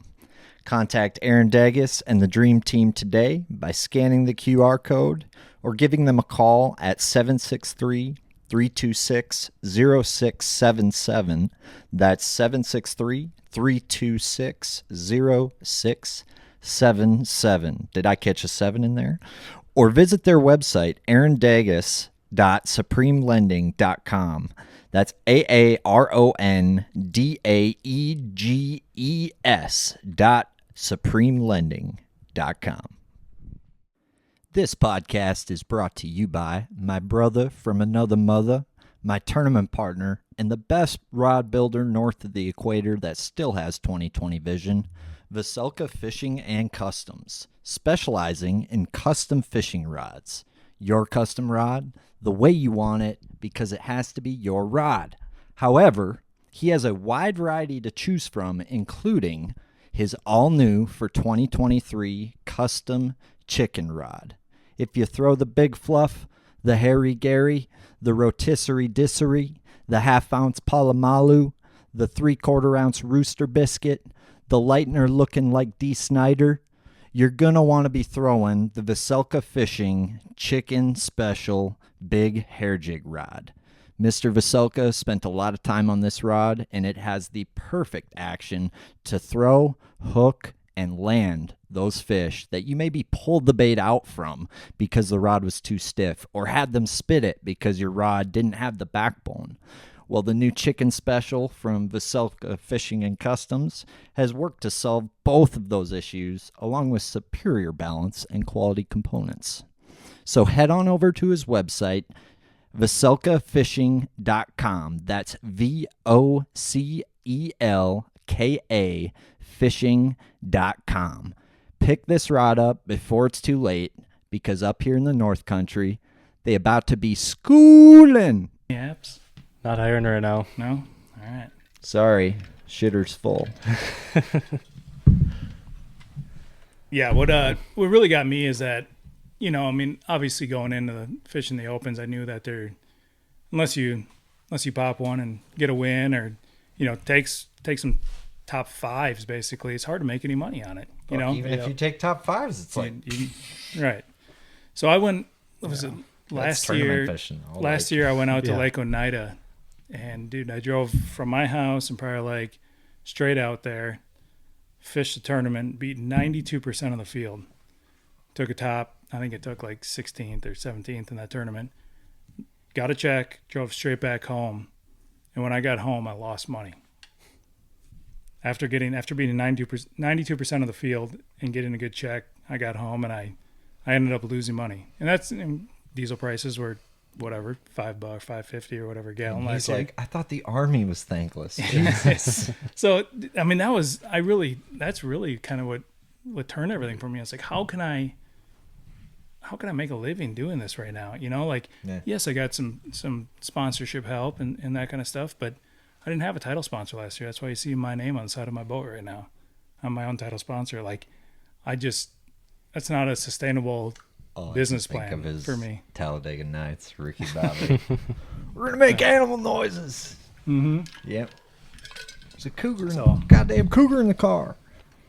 That's cool. Yeah. No, man, it's just hard living. I mean, for me, get on to the guys that are out there doing it and can make it work, and, you know, are able to go do it. But just me personally, you know, just the financial piece of it was the hardest for me. I mean, I'm 40 years old. I don't want to go into any credit card debt and try to mess up my life now trying to live a dream. I mean, could I go do it? Probably. Could I open a bunch of credit cards and put myself in debt and put myself in a bad situation and to try to live the dream and make the elites?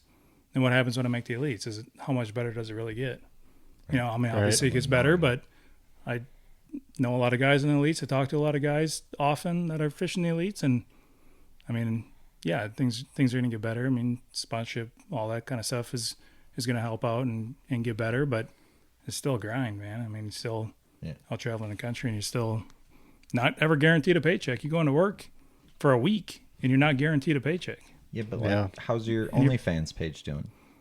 I haven't checked in a while, but hopefully better than. Hopefully the money's still there. Yeah. I hope so. You started an OnlyFans account yet? I haven't. Have you? Nope. My body's a temple. I don't sell that. No way. No way. No, But would you ever fish nationally? I'd love to try, man. Yeah. I would. And it's a really tough, I think it's a tough thing for a lot of people to figure out if you don't like have a lot of money or just have that financial answer. I want to do it. It's hard for me because I fish against so many good anglers, and I feel like I have unfinished business here yet. Like I feel like I still need to prove myself here yet. But then I look at a guy like Keith Tuma doing what he's doing, and it kind of makes me rethink. Like maybe you could do it, or maybe you could.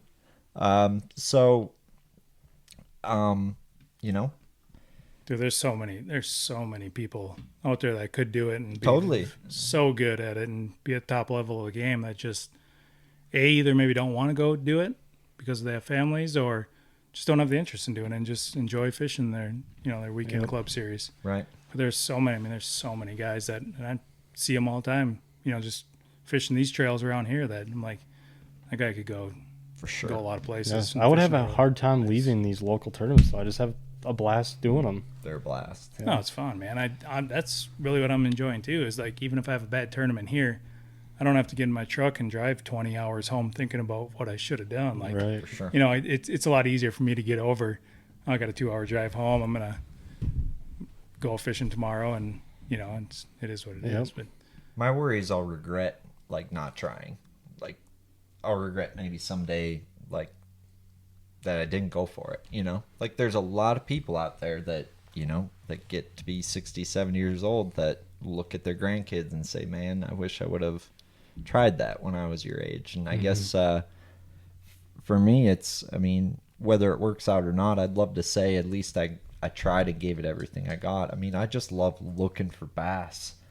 I love looking for them as much as I love catching them. So it's like, I feel like it's the only thing that might burn me out is the road and just like that, trying to stay organized on the road because I'm not the most organized person. So, but I feel like I'd regret not trying. It's just a matter of, I feel like I want to have a financially sound and ready plan before I do. And I guess that's delaying me at this point, but it's like, how much do you want? Like, at some point you got to take a plunge, Right. Yeah. Is that for you? Are you kind of same way? I think 5-10 years down the road, I think I'll go for it. Couple neighborhoods in the Beverly Hills paved down, built back up, and you'll be rolling. Yeah. Get financially set a little bit, and I think I'll go for it eventually. It's just a matter of time. When the time is right, I'll do it. What is the housing market like right now? Is it like, It's still holding give strong. it to me straight, Doc. Lack of inventory still? There's no inventory. Yeah. So you're just basically building like inventory then. Right. Yeah. Are you doing new development or are you flipping? No, I'm remodeling right now. Got it. Thinking about doing spec houses or something pretty coming up here, but yeah, I'm always looking for something to do.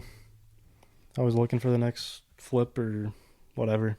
Maybe you should start a home improvement / fishing show. That'd be kind of cool. Yeah, like there you go.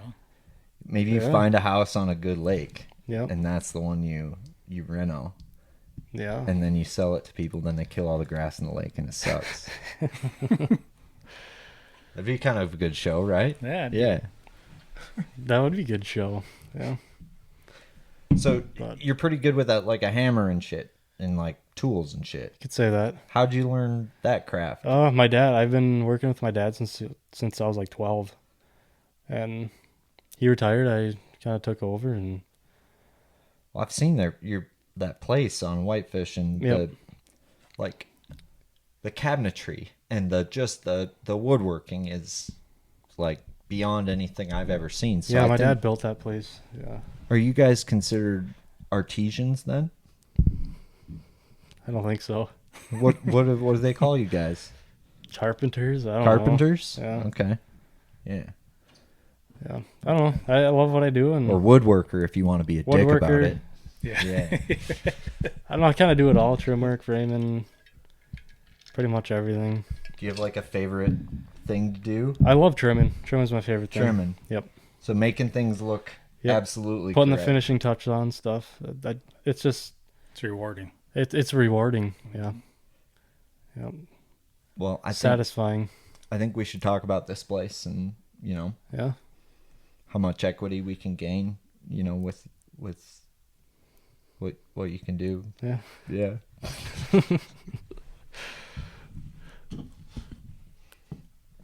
So what do you guys do when you're not fishing? I know Willard over here is a fucking geologist. Really? Big Never knew into that. rocks. I don't I really did not know that. You're a rock man. Dude, I'm kind of a rock hound. I've been looking for agates lately, and pretty much when I'm not on the water, I'm looking for agates, which is pretty awesome.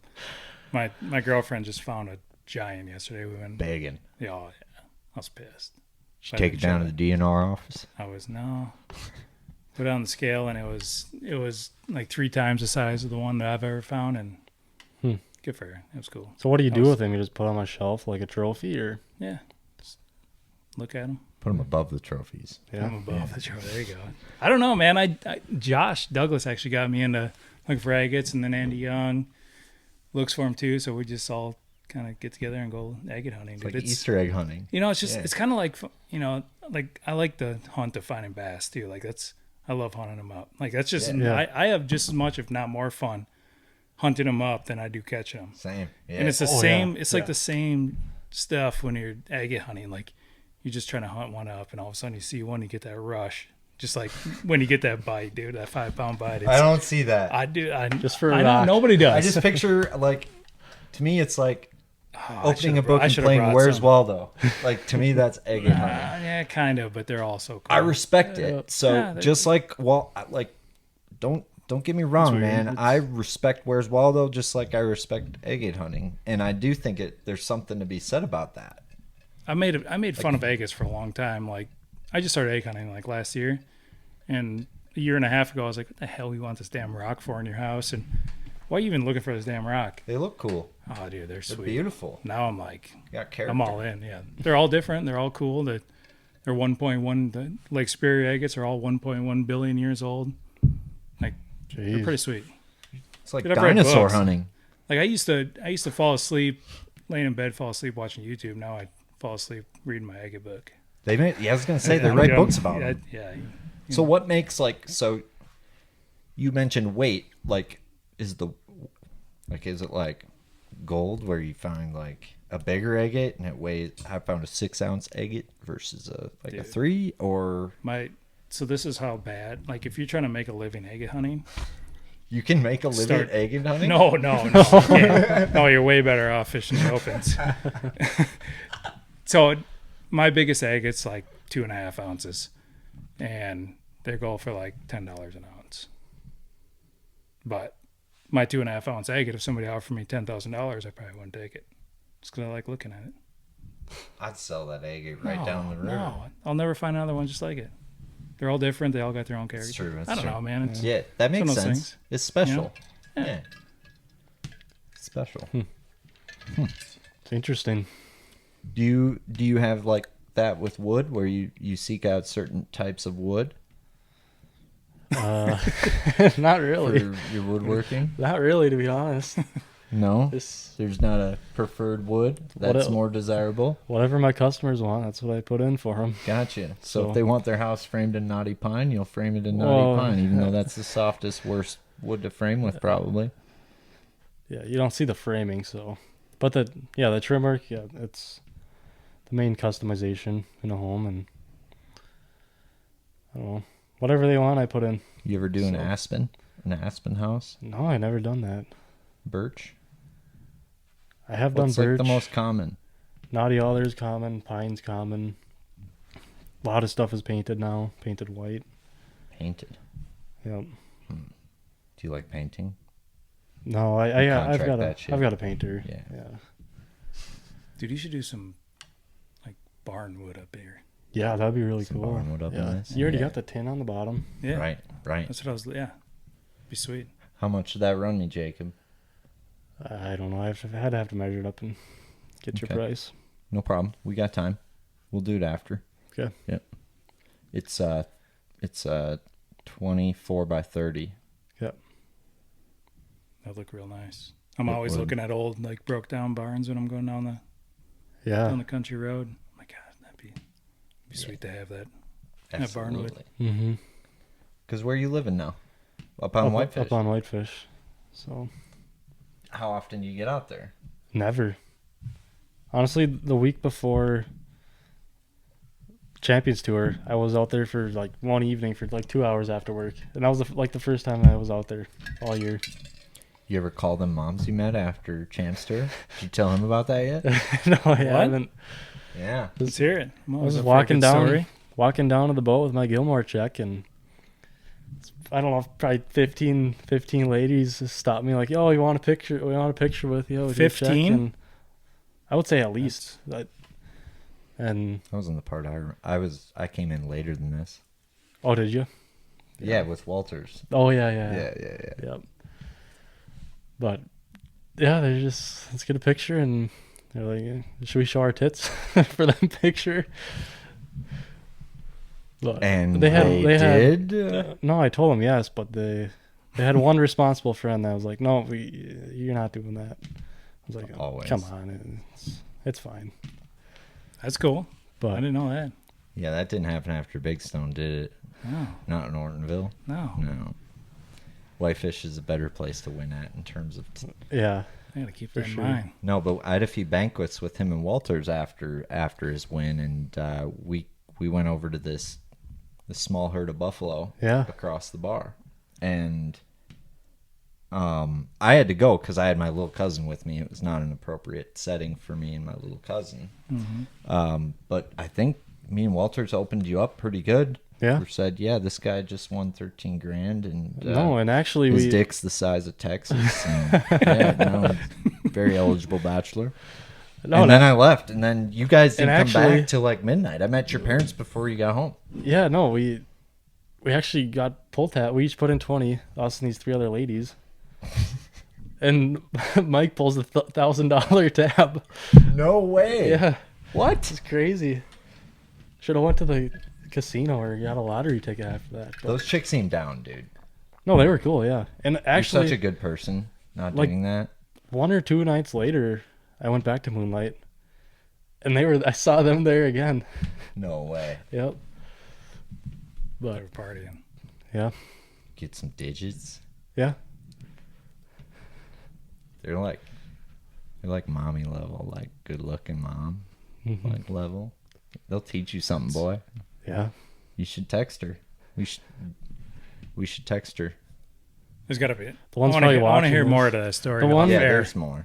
The one, her husband works for MLF. That's right. He's like one of the camera guys. They were all married, but like 2 of them were down. Yeah. That's what. Yep.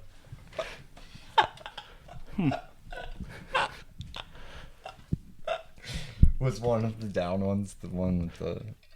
No, she was the one that wasn't down. Okay. I thought it was the chick with financial advisor husband that wasn't down. Maybe, I don't know. I can't remember now. Because the one had surprisingly nice blue eyes. That was the pleasant surprise out of that one. Yeah. But I was proud of you. Congratulations. Yeah, thanks. That's awesome. That's the way every tournament win should be, right? Yeah. Well, you had a girlfriend, so no. Yeah. I mean, not for me. I mean, Yeah. for, You passed A it young- down to second. a young- like, here. woodworker that's single. And You pass your check to the guy in second and be like, yo, Yeah. just Oh, take yeah. this into the bar. Yeah. Do what you need to do. I Yeah. need this back by midnight. Yeah. But yeah. So he goes egg hunting. What do you do outside of fishing? Do you do anything? I work a lot. I'm super busy right now, so I basically just work and fish. That's cool. Yeah. What's your brother do? Like, your brother's a hammer too, and I guess Yep. no shade on him here. And I got to talk to him while you were out playing with the MILFs. And you guys won on Pokegama last year. And why doesn't he fish Champs Tour? Basically just because he doesn't have a boat and a truck yet. Gotcha. But I think as soon as he gets that, he'll join. Good. Yeah. So yeah, I think he'd do pretty well too. So I feel like, do you guys like fight? I mean, honestly, You guys we even never fight. Yeah, we work together, so Yeah, I mean, but does that mean we talk. Yeah. you talk? Okay. Seems like you guys get along pretty well. Yeah. I was actually met your brother, I think, the first time at your place. Yeah, when he came over, Yeah, for the yeah. campfire. Yep. Went over for a campfire. Oh, you've been to his place too? Yeah, I went Yeah, over we there for a had him campfire over the for night. campfire. The night was it the night before or the 2 nights Two before? nights before, I think. Champions Tour, yeah. I think Chad stayed at your Yep. place. Chad, right? Chad Yeah. and Mike Walters stayed there. So That's what's Sweet up. place. Anybody have to pee yet? Bad. Why haven't you said something? I was just, I was interested in that story, and I do got to pee, though. Or a goose? Or a duck? I feel like I never got into waterfall just because they just don't taste good to me. No, they don't. They don't. But the thing I like about waterfall is you can sit in the blind and you can just chill and talk, and you don't have to worry Yeah. about your scent. Like Right. sit in a deer stand, dude, you're cold and you got to be quiet and you got to make sure your stuff is perfect. Yep. Play the wind, like there's just so many factors that you have to be dialed in on. And one little thing is going to go wrong to shoot a mature buck. It's like Or turkey waterfall, it's dude, like, you just chill there until you see him Yeah. and call him in, and everybody just blasts and screams and have a good time. yeah. Drink coffee and chill. I get both of them. I've done both. Turkey hunting is so much fun. They're so dumb in the spring. You Right. just call them in. I bow hunt them, Really? so That'd be it's a fun. little more challenge because Yeah. the target you're aiming for is like this big and their body's like this big. Mm-hmm. So you gotta have a really good shot on them. But yeah, they put your decoys out there. You call them in, they'll start like beating up your decoys, like jumping on top of them. It's crazy. Yeah. That's crazy. And then like if a group of toms comes in, you kill one of them, the rest of them will start beating up the one that's like flopping around and dying. They'll start And, like jumping on shame top. that one? Yeah. Like That's It's awesome. crazy. like hazing? Like Yeah. dying, bitch. Yeah. I haven't experienced that. I went turkey hunting this year, but we didn't. The one day we went that afternoon, never saw anything. Next morning, I decided not to go. Josh shot one. And then I went again, afternoon, didn't see anything. Next morning, I decided not to go, and Andy shot one. Mm-hmm. So that was my No, turkey hunting one experience. So it ain't time- that cool. First time I'm sure it is. Picked the wrong day from the sounds of it. No, yeah. The first time I went, I was bow hunting, and I call this one first thing as soon as the sun gets up, shoot at it. I like shoot through it, but their breast is only this big and their body's this big, so I figured I didn't hit it. But so it runs off in the woods, and like a half hour later, one comes back. I end up shooting it, and when I'm cleaning the thing, it's got a slice in its breast from my first shot. It came back after I hit it the first time. Did you need something? You just cut half of my breast off. No, and the cut was like an inch deep. You rang. But I don't know. They can be really dumb, but they can also be really smart. Aren't they like the smartest bird ever? Yeah, their vision is really Like good. you guys are talking and rattling about like how small their Yeah. like the fish's brains are, and like turkey, Yeah. like the turkey, like, but they're like the smartest bird ever. Yeah. Like they can see everything, right? They can see really good. Yeah. Yeah, the eye of the turkey, Eye of like, the is the turkey. thing, right? Yep. Like, Yeah, but yeah, you should do it sometime. I recommend it. It's fun. I would love to. I think it's a lot like fishing in a way. Yeah, especially deer and hunting. fishing are very similar. Deer hunting is very similar. But I mean, turkeys, I mean, they can fly up into the tree, right? So as far as I'm concerned, they could be, near the bottom or, halfway up towards the top.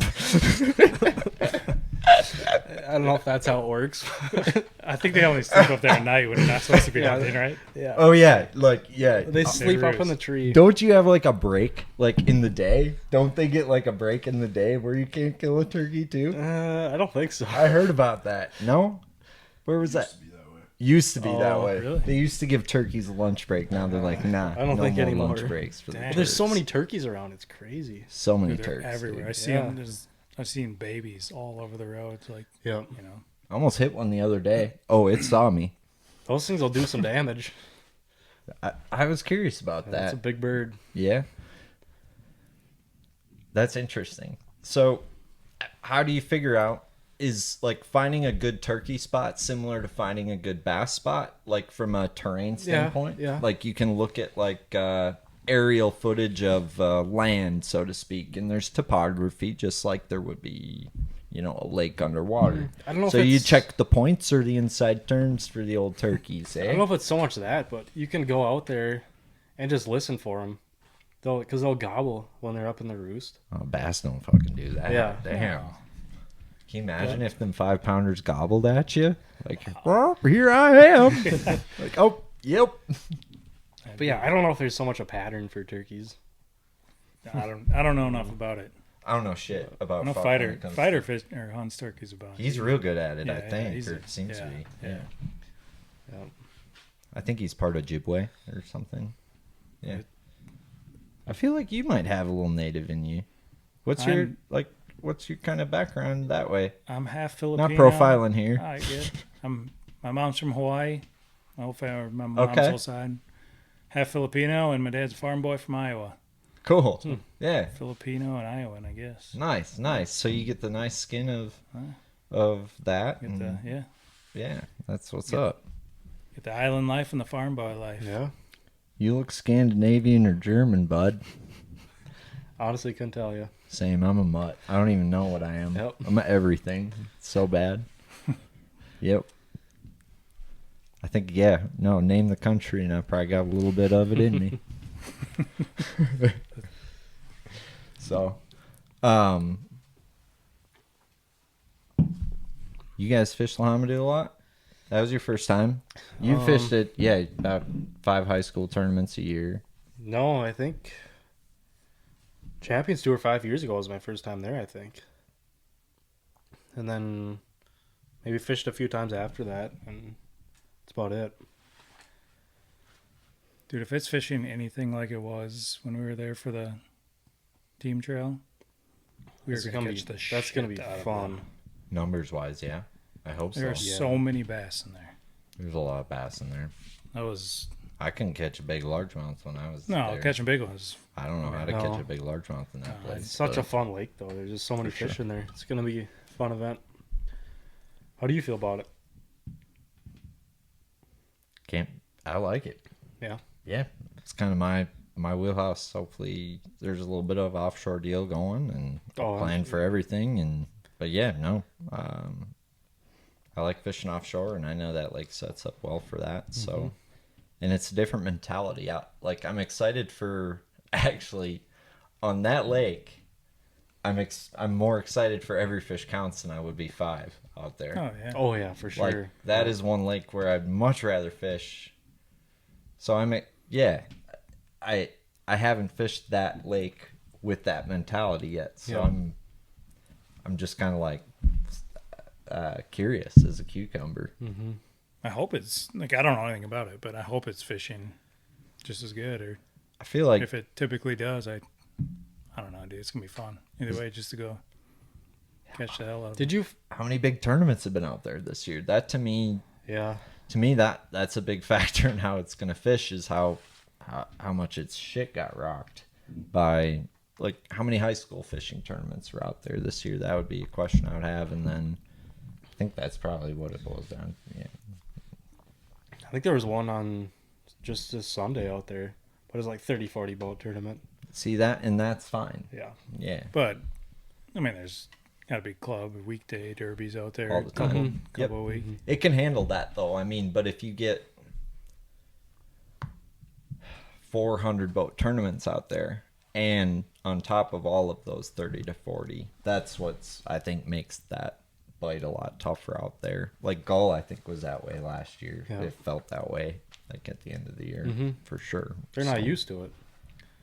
No, and No. you just I mean, it's like fishing. Like they just act more southerny. Is all. I mean. Or You're still probably southerny in the dumb fall. compared to that. So still dumb compared to that. Well, it was fun the one time I was there, and I hope it's just as fun this time. I think it will be. I hope so. Yeah. Do you think Smallies will play at all? I don't think so.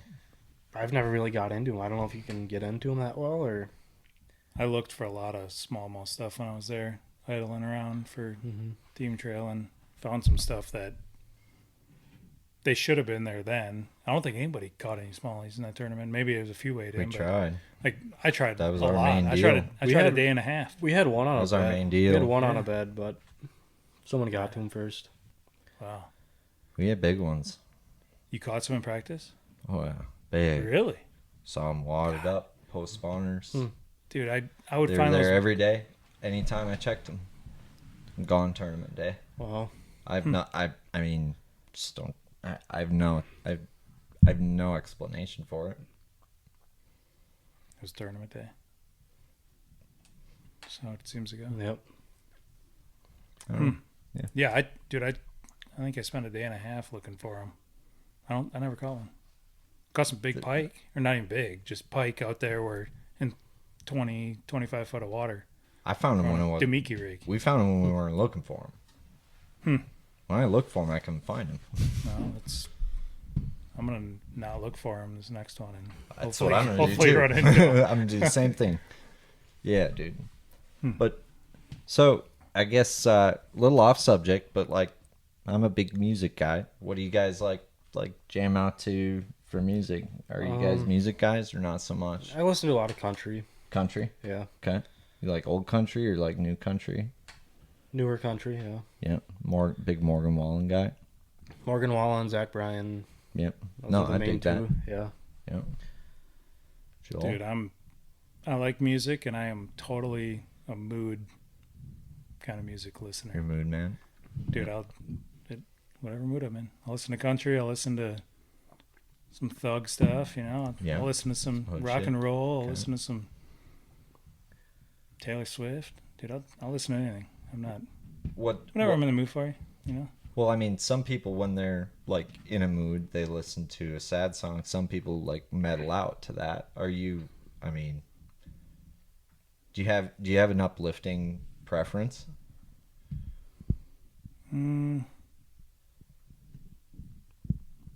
Not really. I don't know.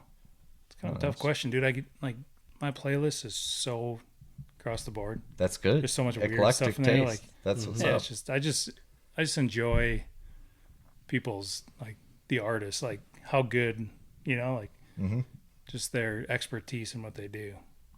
Whether it's if they're rapping to me or if they're singing country music to me, and their message that they bring across. Do you think fishermen are like similar that way? Like, do you think fishermen, like being a fisherman is on the Elite Series is similar to being an artist, like kind of with the style or whatever? You gotta be I don't think it's the either same, one. You gotta be honed obviously. into your craft either way, For sure. right? So, I mean, do you have some favorite artists with the old Nimbus 2000, with the old wand, with the old twig, with the old Shimano, with the old, I don't even know what rods you throw, but the old Vasilka? Who do you guys kind of, who's your favorite anglers on tour? Seth Fighter, Brandon Polnick. I don't know. That's it. Man, I don't know. I mean, I like them all. I don't Yeah. really All hate of it. them. I don't really dislike anybody. Well, I try I not didn't to, ask you who know? you disliked. Yeah. So if I don't dislike them, I gotta like them all, right? That's fair. Or no, I mean I got First person to ever answer it that way. yeah. I mean I got buddies on the elites that I cheer for and talk to and hope they do well, and you know it's I like to see everybody do good, man. I understand the fishing industry and the sport and how hard it is to be successful at this, and hope everybody can live it out. Everybody's loving what they do. There's really nobody out there that says I hate my job. I don't want to do this, right? Yeah. But in you the get some fishing of the world? like behind the scenes shit that's maybe like most people don't understand or don't get to see that, you know? Sure. And I guess what's that like? How is that maybe different than what the limelight casts it as, you know? I mean, I don't really think there's much. I mean, I think there's always animosity between people that, you know, behind the scenes that you'd look at them on camera and not realize that there's animosity between them, I guess. or just just little stuff like that. yeah, just anything you do in life. I mean, there's always little things that you can bicker about, and same thing with the top level of fishing, I guess. Mm-hmm. Same around here. There's always some type of drama.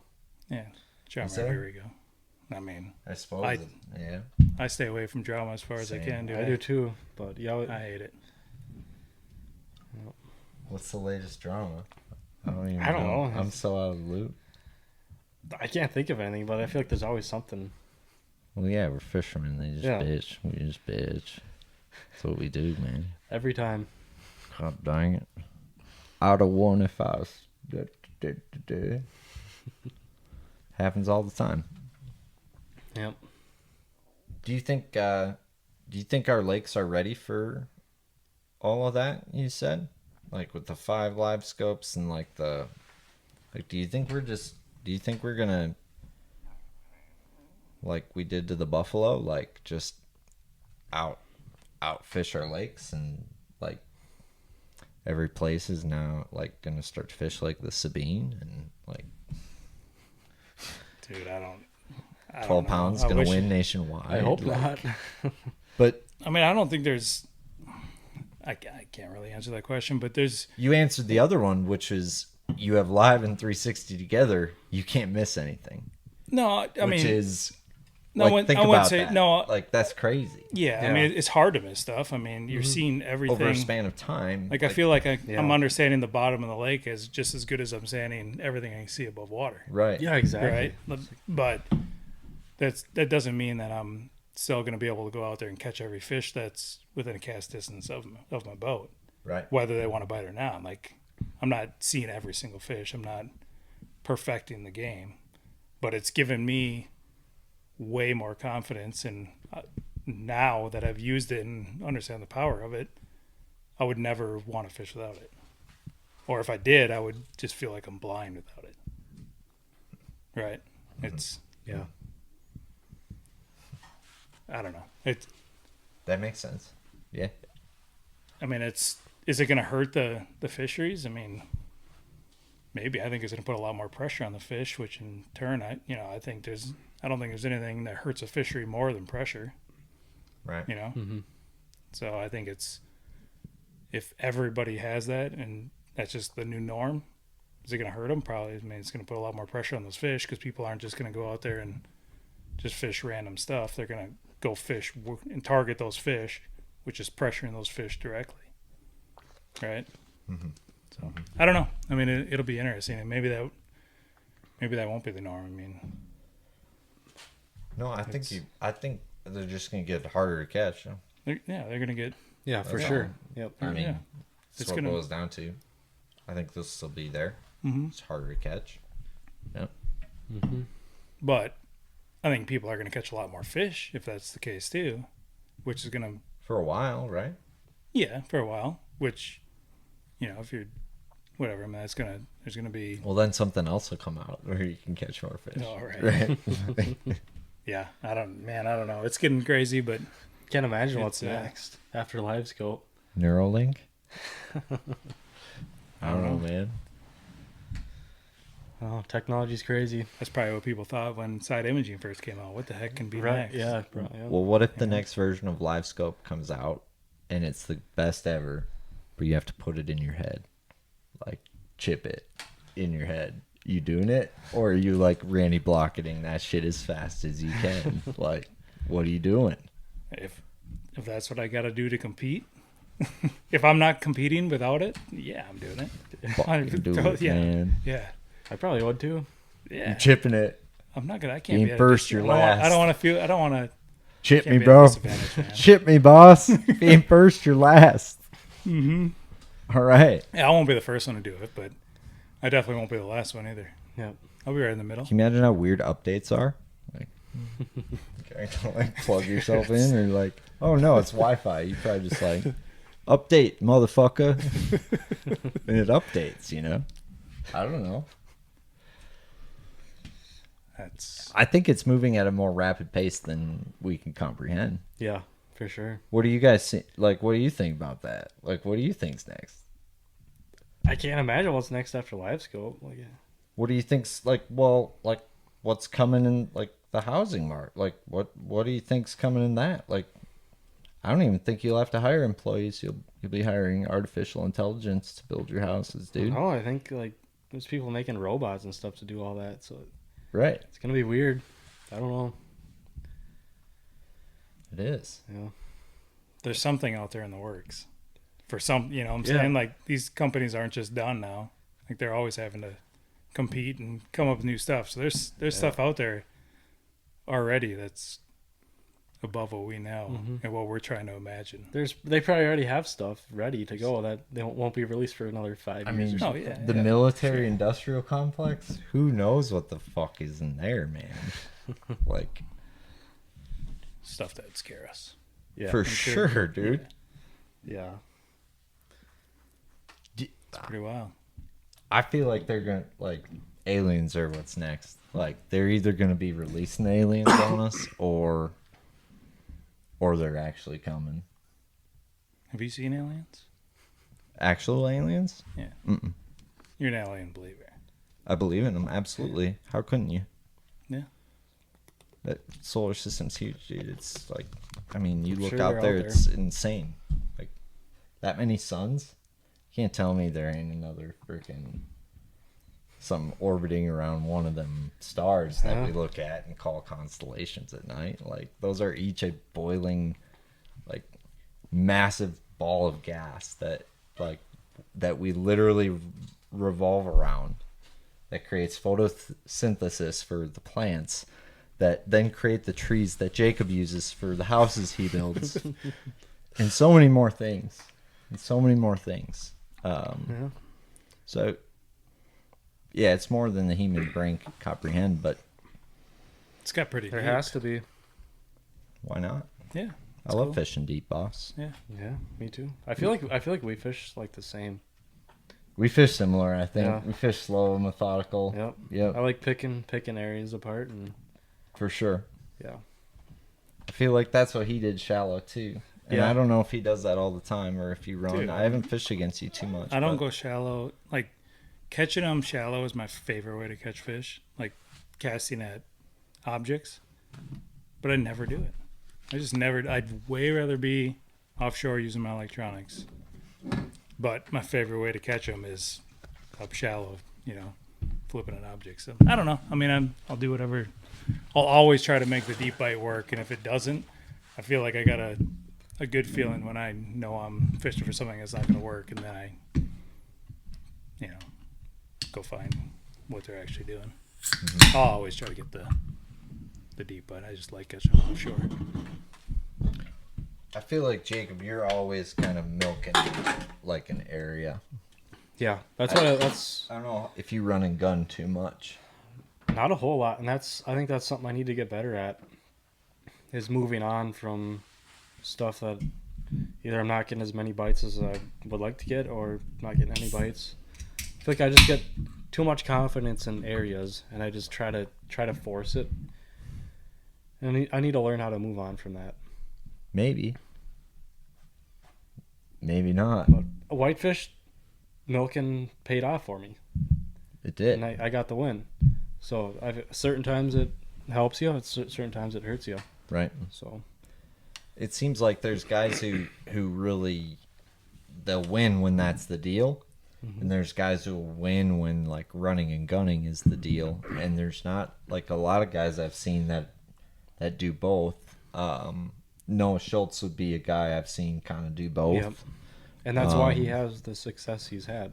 Right. Yep. So to me, there is something to what you said, but it's also, it's like sometimes, Staying within your comfort level of Right. doing it.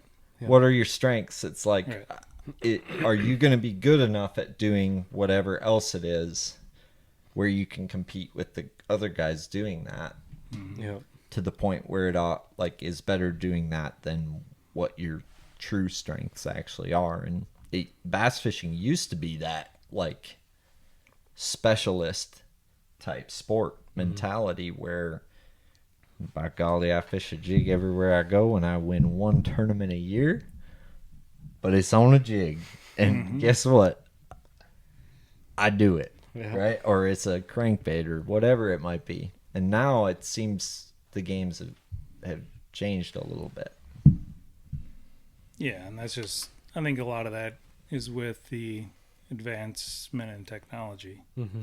You know, you're giving yourself so much more water to fish. You know, so you can fish from 0 foot and find fish all the way out to whatever, 30 foot. And that's kind of how I practice is, you know, I always start out deep and then I work my way in. But if I find fish out deep, I'm still going to work my way in at some point, just make sure I'm not missing something. Mm-hmm. So come tournament time, I have options. I can go from way deep all the way up to shallow. You know, so it's, and then after practice, I figure out what's my best opportunity to get the right bites to do well. That's where I'm going to start, and then I always have a backup plan or a couple. Kind of a depth. So it's kind of a depth Yeah. deal for you. It's kind of your baseline anyway. Yeah, kind of. I mean, depth and what kind of cover is out there. You know, I mean, it's just finding bites, man. That's just what it comes down to is just getting bites. Sure. If you can get bites, you'll be all right.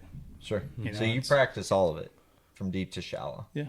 Yeah. I mean, I try to if I have the time. I mean, I feel like if I can get confidence in a deep bite, I don't need to go look at everything. I can go look at that stuff on Derby Day when it matters.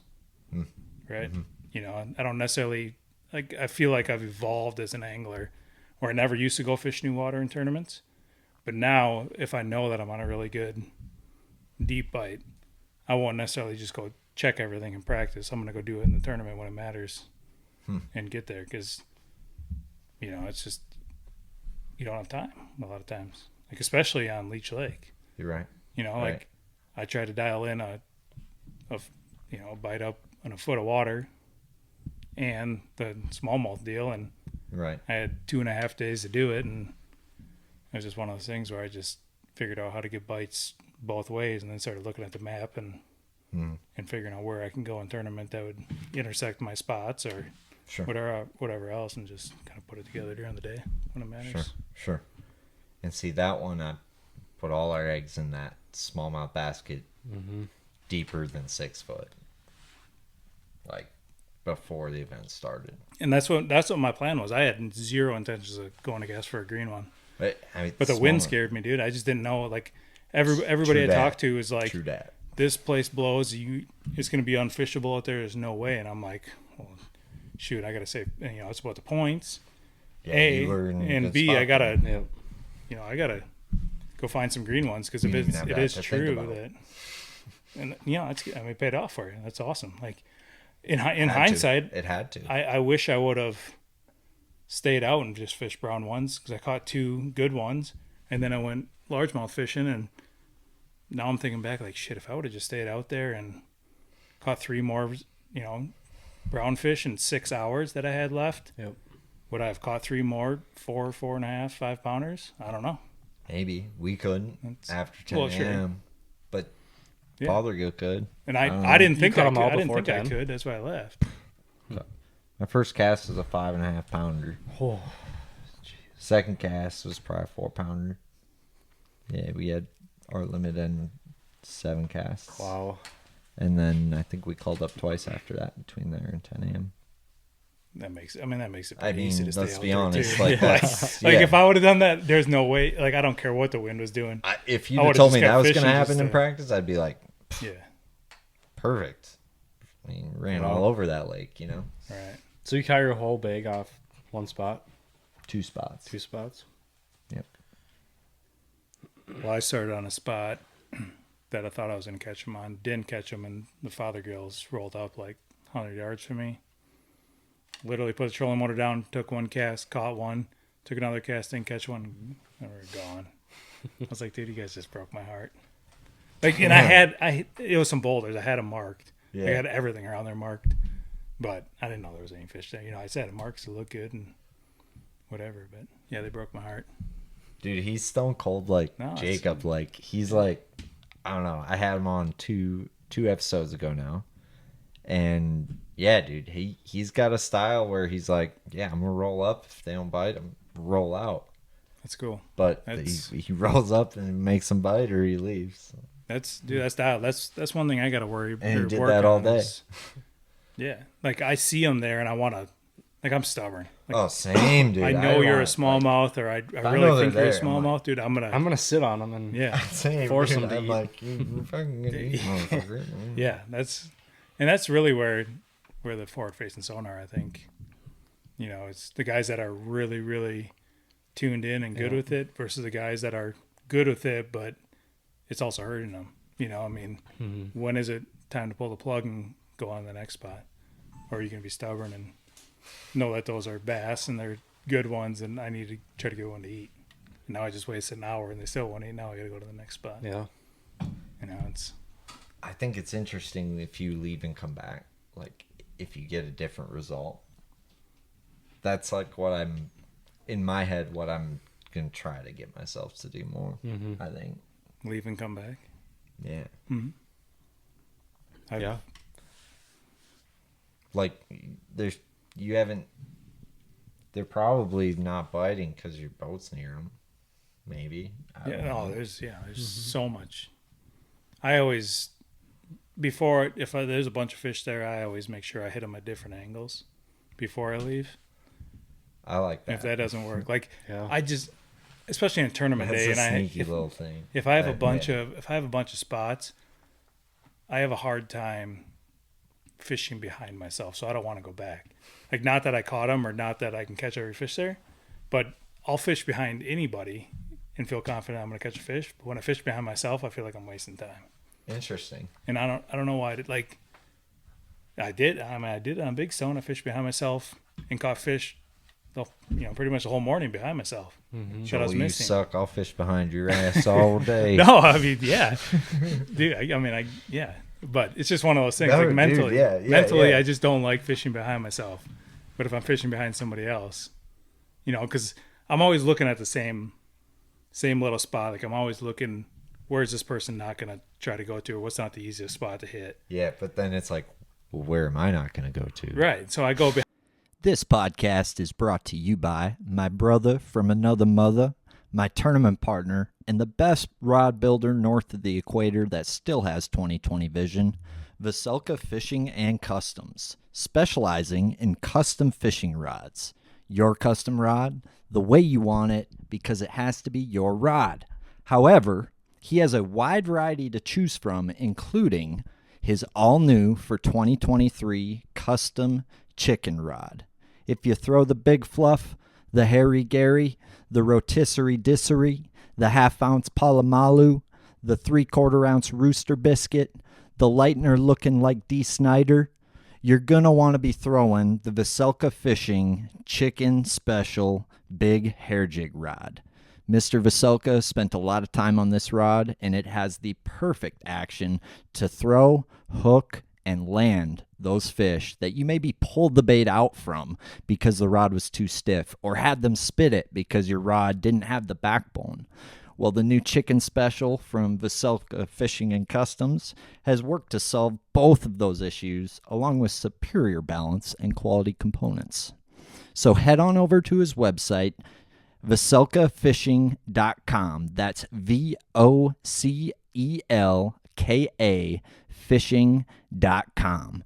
Pick this rod up before it's too late, because up here in the North Country, they about to be schooling. Hey guys, Gaff with Waypoint English Supply here. Just wanted to highlight the fact that we have the big bass resource right here. Obviously, everybody in Minnesota knows about Kitex and the littler swim baits like these bait labs here. But we're here to have the big baits here in the store. We got Huddlestons, we've got the dangerous swim baits, the jointed claw glide baits, and the bull shooter glide baits. But it's not only the baits. We've got big rods, big reels, big line, and all that good stuff for you guys to go ahead and chase your biggest fish of your life. So swing on into Waypoint English Supply and get hooked up with the biggest tackle around. Behind myself, I'm like, I don't want to go back there. Wait, what? But this is the easy spot, and this guy's already hit this. There ain't no fish there. I don't know. It's, Totally, dude. I don't know. Yep. maybe it's weird, but No, that So I think- totally spins the dice a weird direction where you're like, wait, where wouldn't I go? Because you're constantly like, no, he missed it. Like, this is a sneaky little, like, now you're like, wait, that's what I said. yeah. Where do I go? You ever fish behind yourself, Jacob? I do. If I have enough confidence in a spot, I feel like you fish behind yourself all day on your areas. I did on Whitefish. How good are you the first time versus the fifth, would you say? I don't know. You just gotta. After the first time, you just gotta keep slowing down and keep picking it apart even more than you picked it apart the first and second time. But like on Whitefish, I was fishing a super thick coontail, and when I first got there, they were out on the edge. I was kind of live scoping them, just pitching to them. Mm-hmm. As soon as that sun got up, they tucked back in there. Just kind of had to pitch around until you got one, and once you got one, there's 3, 4, 5 with it. Sure. So I see that's what's cool about that, like fishing offshore like that. Like Yeah. every time you go back and forth, you're putting the pieces of the puzzle together. yeah, Right. So you're figuring out exactly where those fish are sitting in that coontail patch, how they're set up, how to present your lure. Like you're learning every time. Yep. Or at least that's how I think about it. I'm like, yeah, for sure. I caught that fish off that little corner of that coontail patch. Why was he there? And is there more? Or, or where is the rest of those? Are they all using that same little corner? Or is there another little corner over here? And you go down it, you start to figure it out. And if you get a bite or two, and it keeps gluing you in. Yeah, Sure. yeah. So it's a big puzzle. One of the patterns I always thought was just the craziest one was like the Aaron Martin's baby blackbird pattern. And Dude, that was fucking wild, right? Crazy. I'm just wondering, have you guys ever gotten on a non-traditional? No. Nobody's on the blackbird deal. Like, that's another level. But like, is there a non-traditional pattern that you guys feel like you've gotten on that is maybe just a little bit different than you think is the typical deal? I honestly can't really think of anything. Well, you Taylor Swift that shit or die. That's how you roll. Yeah, All right. I just do what I'm confident in, and yeah. I don't know. One thing that comes to mind is we kind of talked about it before the show is that hair jig, the chicken. Like I was throwing that, back before Outcast released it and before I think majority of the people in Minnesota, I was winning a lot of tournaments on it, the Tuesday night tournaments. And everybody would see that what I was throwing, like these small lakes, 300-acre lakes or whatever, like you're fishing by people, they can see that you're throwing something white out there, right? Mm-hmm. So I'd always, when we were launching the boats, I'd always pull out a white chatterbait and a white 7-inch jerky J on a scrounger head. And it all started because I fished Kentucky Lake as a co-angler on the FLW tour with Lambert, the one that he won. No out shit. There Cool. when he got into it with Haynes. So I fished with Lambert that day. It's a wild tournament. Yeah. So the day co-anglers only fished 2 days. So I fished the second day with Lambert, and he was throwing a 7-inch jerky J on a scrounger head, right? Yeah. So I was at that tournament, and I had it in my rod locker, and I came back to Minnesota after that tournament, and I fished a Tuesday nighter, and I just randomly threw it out on the deck. So people would be like, "Oh, he's throwing the," nobody's throwing that Decoy. Yeah, You threw the old decoy out. Yeah, Okay. threw the old decoy out. So Good to know. I went out there, and we started right by this guy, and I threw that 7-inch jerky J on a damn scrounger head out on a little hard spot, and dude, I started whacking him on it, and I was like, "This is pretty awesome! Like it's working. Like I'm using it as decoy, but it's actually working. Like I've never thrown." Besides that, I've never thrown a 1-ounce scrounger head with a 7-inch jerky J on it in Minnesota. Have you? No. But it was working, and we were just throwing it just so they wouldn't see that white hair jig. And Ended up whaling. yeah, I mean, I caught a bunch of fish on it, Cool. but that's kind of I haven't thrown it since. I'm sure, so it works. Yeah, you should probably pull the decoy back out. Fuck with everybody again. might. Yeah. Yeah. So that hair jig thing, were you fishing it like it was a Kentucky Lake ledge on like Minnesota rock shit? It was rocks, yeah. Like 3/4 ounce preacher jig or like half? Dude, I just started tying my own up. Like I didn't really know anything about it. I knew that the fish up here would eat it. Had a couple guys that told me that they'd eat it. Got some insight on it, and I was like, yeah, whatever. So I had a bunch of fish head spin heads in my tackle box. Cut the spinner off. I think I went to Gander Mountain at the time and bought some bucktail, some large bucktail. Yeah. And just got a fly tire and just started randomly tying it up and super glue the thread on there. And I went out there one day and started throwing it. I think it was Waconia, actually. It was the first tournament I threw it on. That's good. Dude, went out to some of those rocks and just blasted them. Dude, we caught some big ones. And I was like, wow, this thing actually works. Like, yeah. And I didn't know how to, I just let it go to the bottom and I just started reeling it real slow and just don't, and cool. and I was like, dude, I got addicted to it. I bet. And then I started messing around with using some kind of synthetic material underneath the bucktail and just doing a bunch of different stuff and using different heads and exploring a bunch. And I'll have to show you mine after we're done. Yeah. I've been tying. So you've been tying a while. You got it mastered. I won't say I got it mastered. Mine are really ugly compared to like all the ones that you can buy.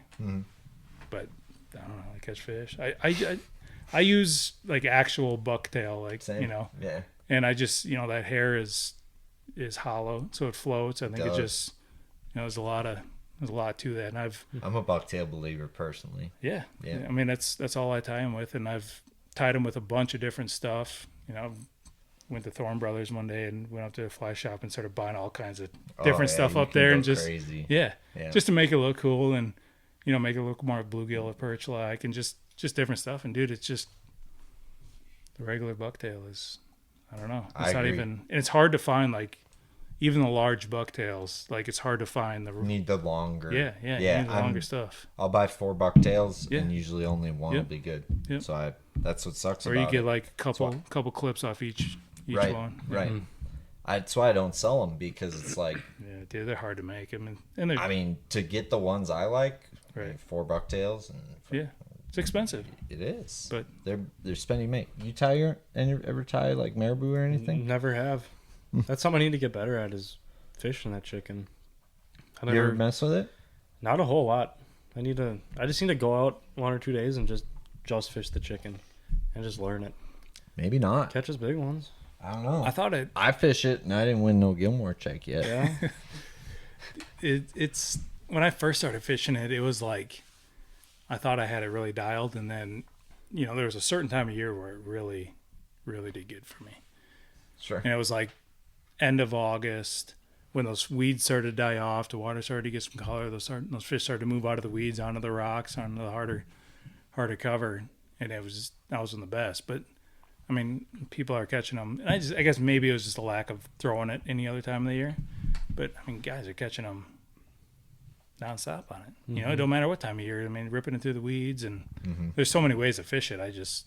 I kind of got zoned in on one thing and had so much success with it that it's really the only time I threw it. But it's a fun bite, especially if you can get to a lake where they haven't seen it or haven't seen it very much anymore around here. I've had the most success with the different one that I wanted to try. Like, surprisingly, like the one that probably nobody throws. Which I think maybe there's just something to that with it, but I don't know. It's a fun bite when they eat it, dude. Dude, it's so fun. It's addicting. Yeah, it's like a good swim jig. You throw a swim jig? I used to throw it a ton, but kind of toned back a little bit. Yeah. Still throw it. I love swim jigging. It's so much fun. I love swim jigging. I do it on the river and in Florida. Yeah. That's about it. Florida's, yeah. Like, I'll throw it. I'll have so much confidence on it in the river, and I'll have so much confidence in Florida with it. I just don't really throw it. Yeah. Spring and fall, I throw it a ton, but not so much in the summer. I just started throwing it in the summer more, but yeah. No, I don't. I'm with you for the most part, but I guess you guys have both had quite a bit of success in your time fishing. Has there been You mentioned the Ned rig before, but is that kind of a technique that you carry? And I guess what's been your kind of ace in the hole? Definitely the Nico rig. That's my go-to. It's been my go-to for a few years. You can pretty much fish it anywhere, Right. any type of cover. So you fish that thing everywhere. Yeah, pretty much. Out deep, up shallow, under docks. Doesn't matter where it is. I just have confidence in that bait. Sure. And craw tube, that's what I won whitefish on. 80% craw tube, Texas rig. It's one of my favorites. It's fun. It's It a fun is. bait. It is. But throw the drop shot quite a bit. But those are pretty much my go-tos. So drop shot, Nico, craw tube. Yep. So 3 rods on Novak's deck or die. Yep. Never. What if you had another rod? What would it be? I throw a decent amount of top water. Okay. A little bit. More of a popper or a walking type of man? Walking. Okay. Yep. Shower blow or spook? I like the spook. Okay. Yep. The one knocker? That's a good one. Okay. Yep. But I don't really throw moving baits a whole lot. Mm-hmm. More of the slow finesse fisherman. So How light a line will you fish? Mr. Finesse. if I'm fishing a weedy lake, I would go like 12-pound braid, 10-pound fluoro. Okay. I like horsing them out of there a little bit. Sure. 'Cause I feel like you lose more fish when they get dug into the weeds than if they're jumping, and so I just like horsing them out, and I don't know. I don't go much lighter than that, honestly. Sure. But unless it's like a hair jig or something. You go like 8 on that. Yeah. Yeah. Confidence baits that have made your career what it is. Probably drop shot for sure. Okay. Ned rig, obviously. I mean, I always have a Ned rig tied on, drop shot tied on in the box. A jig. I have a jig tied on. And I don't know. I mean, this year, for whatever reason, I haven't done any good in tournaments on it, but I've been throwing a bladed jig a lot more. Like way more in Minnesota than I ever thought I would. You know, I just always, in my mind, I was like, I just never picked it up because I don't want to catch a damn pike, right? So, but this year, I don't know. I mean, every year it seems like I pick one thing at the beginning of the year, and I really try to gain confidence in it. Whether it's a couple of years ago, it was a Carolina rig. I always had a Carolina, made sure I had a Carolina rig tied on, and I'd always pull it out when I went fishing, no matter where I went, just to have it on the deck, because there's so many times where I'm thinking, I should pull this rod out, or I should go try this technique, but it's just not easy to do. It's not easy to pull out, so I'm not going to do it, right? And you just don't do it. So these new techniques that I'm trying to either gain confidence in or just try to get better at, I always pull them out when I get to the lake and put them on my deck, so they're always readily available. And I always make sure, tell myself, just throw this, just make yourself do it. And if I don't catch any fish and it sucks, Right. Whatever. But Well, most people would think you look at a Ned rig, it's a Ned rig. Yet most people would think you look at a Nico rig, it's a Nico rig. You look at a drop shot, it's a drop shot. But for you guys, it's a tool, it's a weapon, it's that in your arsenal, and it's more than just a drop shot. There's a little more to it than that, I guess. What are some little extra things that you've done with those techniques that you feel have given you an edge over the years, with a Ned rig or with a Nico rig? I feel like with a Nico rig, just changing up the size of it is the main thing. I think sometimes I like the slower fall, sometimes I like a little bit faster. Sure. But change up the color a little bit, but I usually stick to my confidence colors. Sure. So, Are you more of like a natural color kind of guy, or are you more like the morning dawn margarita? yeah, like Margarita, pina colada. I love whatever watermelon fun- red. Got it. That's probably my favorite color. Sure. Dirty water, just black and blue. So that, and then green pumpkin sometimes, but that's about it. Stick to the basics. Love it. So like with your Nico weight, how heavy will you go with that? 16th ounces most of the time. Is your heavier one? Yep. Damn. Okay. And then sometimes I go lighter. Sure. And what about like the Ned rig and the drop shot? Like, I mean, it's a Ned rig and a drop shot. Like, what do you? Ned rig and a drop shot. Is that what it is to you, Dude, or do you I don't change anything up. You don't change. So 1/8 ounce Ned rig and a 1/4 ounce drop shot and an 18-inch leader. That's about it. You Honestly, don't. dude, it's. Actually, I mean, I'll change up. Did the I? bait. Was Yeah. I that spot on? No, drop shots. I'll change the baits. I mean, I'll I'll change hooks and Texas rig it if I'm fishing the grass, or Sure. if I'm fishing open water boulders, whatever. I'll change up my hooks, but change up my baits a little bit. But other than that, dude, I keep it simple. I love that. I mean, it's all confidence. Yep. For sure. If I'm around them, I feel like I'm gonna catch them. If I'm not around them, better go find them. Well, there's so many drop shot baits out there. Yeah. Oh yeah. So, Yep. like, do you? That's my question. Is how many different ones do you guys keep even in your head? 3, 2, 2 or 3. 1, 2 or 3? Yep. I got 3, I'd say. 3 if I'm fishing around grass, I got 3 baits. Just basically the same worm. It's different colors.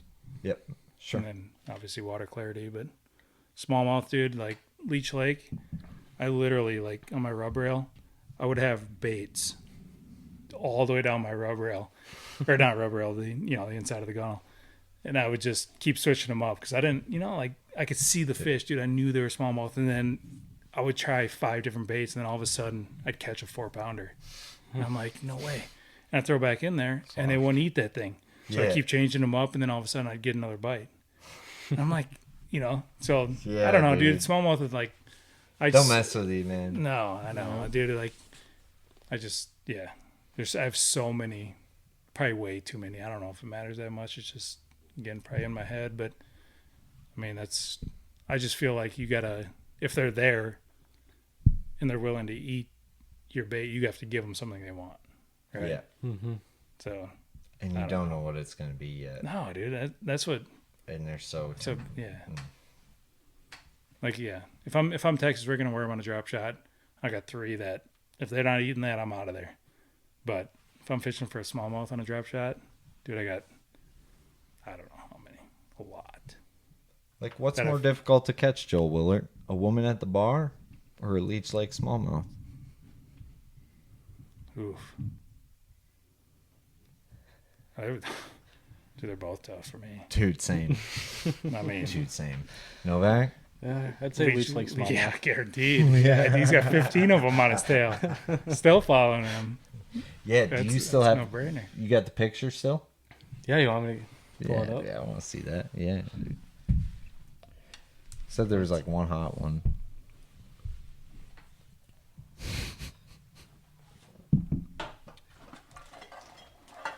You got a dog?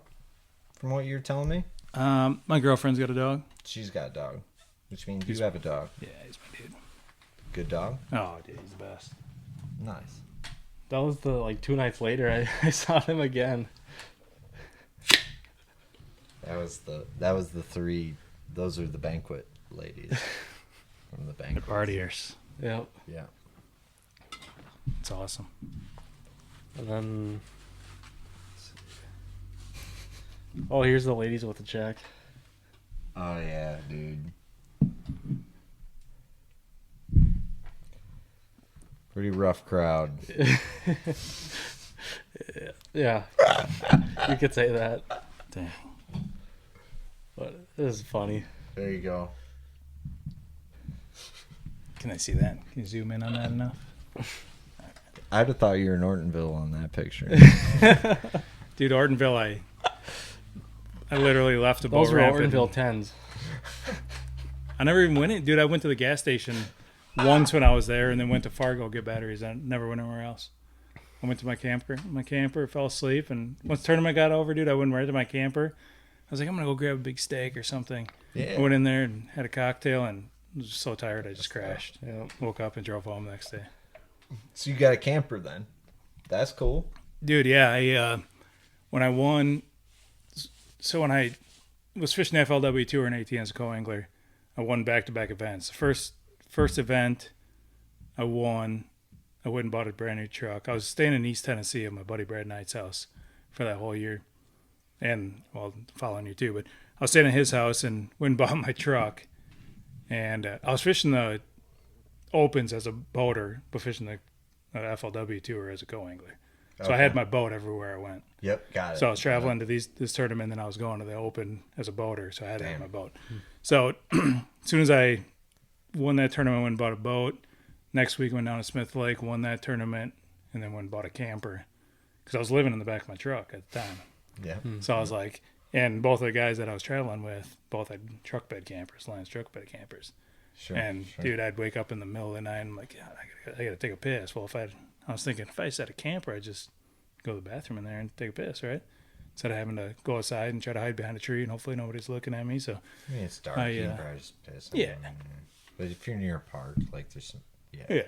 I mean, it wasn't bad, but it was just one of those things. So anyhow, I won the second tournament and went and bought a camper and kind of set me out.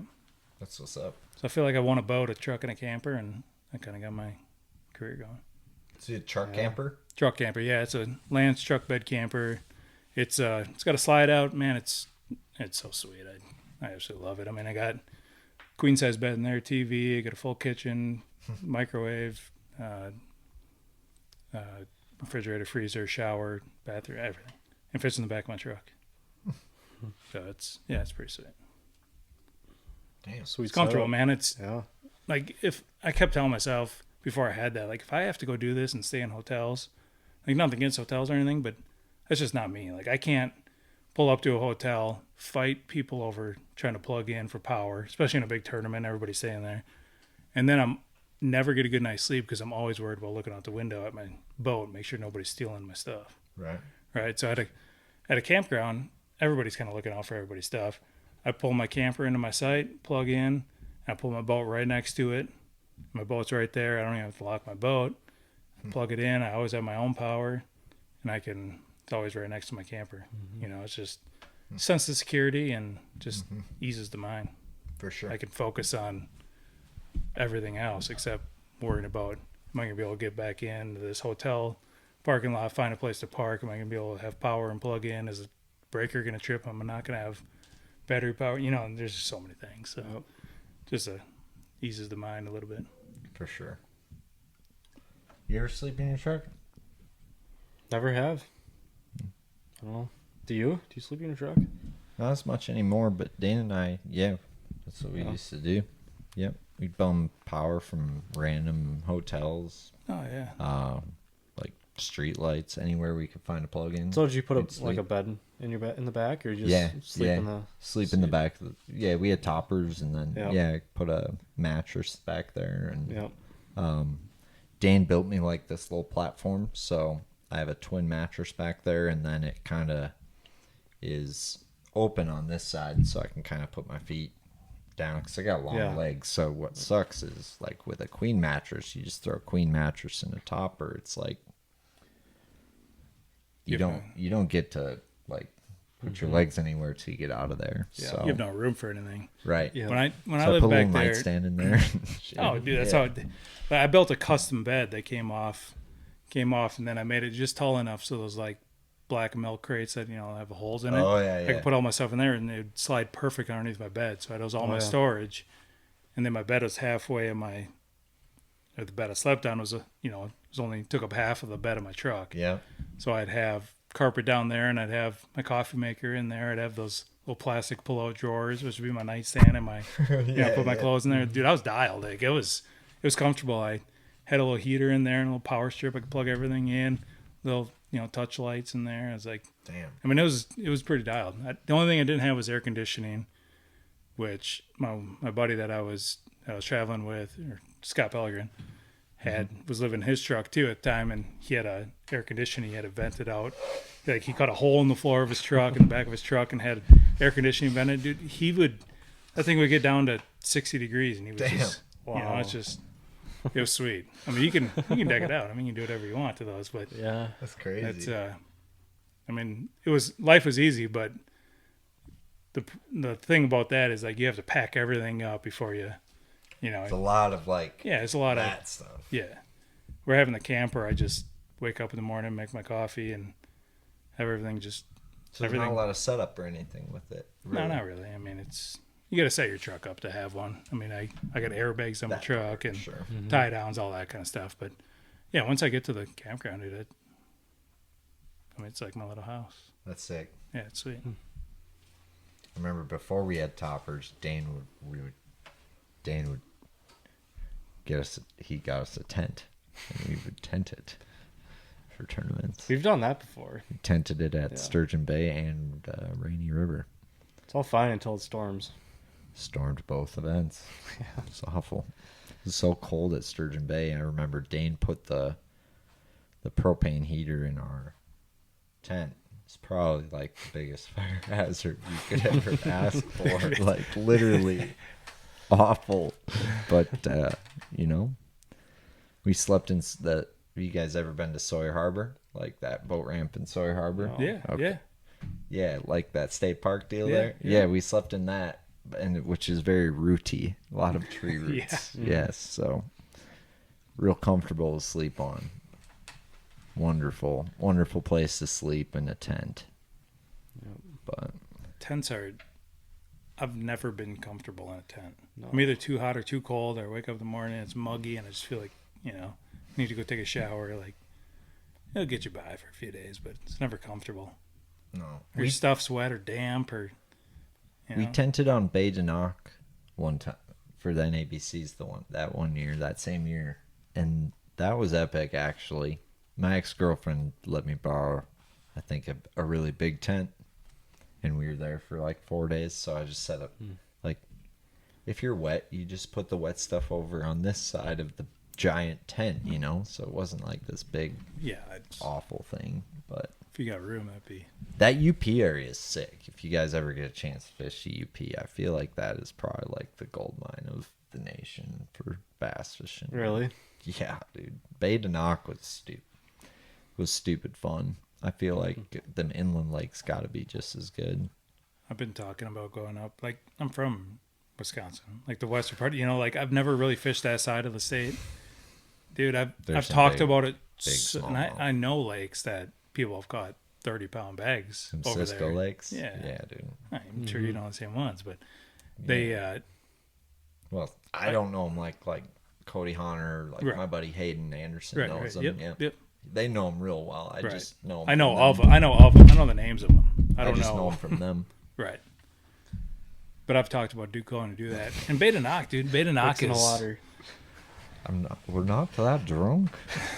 Bay de Noc is an unpressured fishery. Yeah.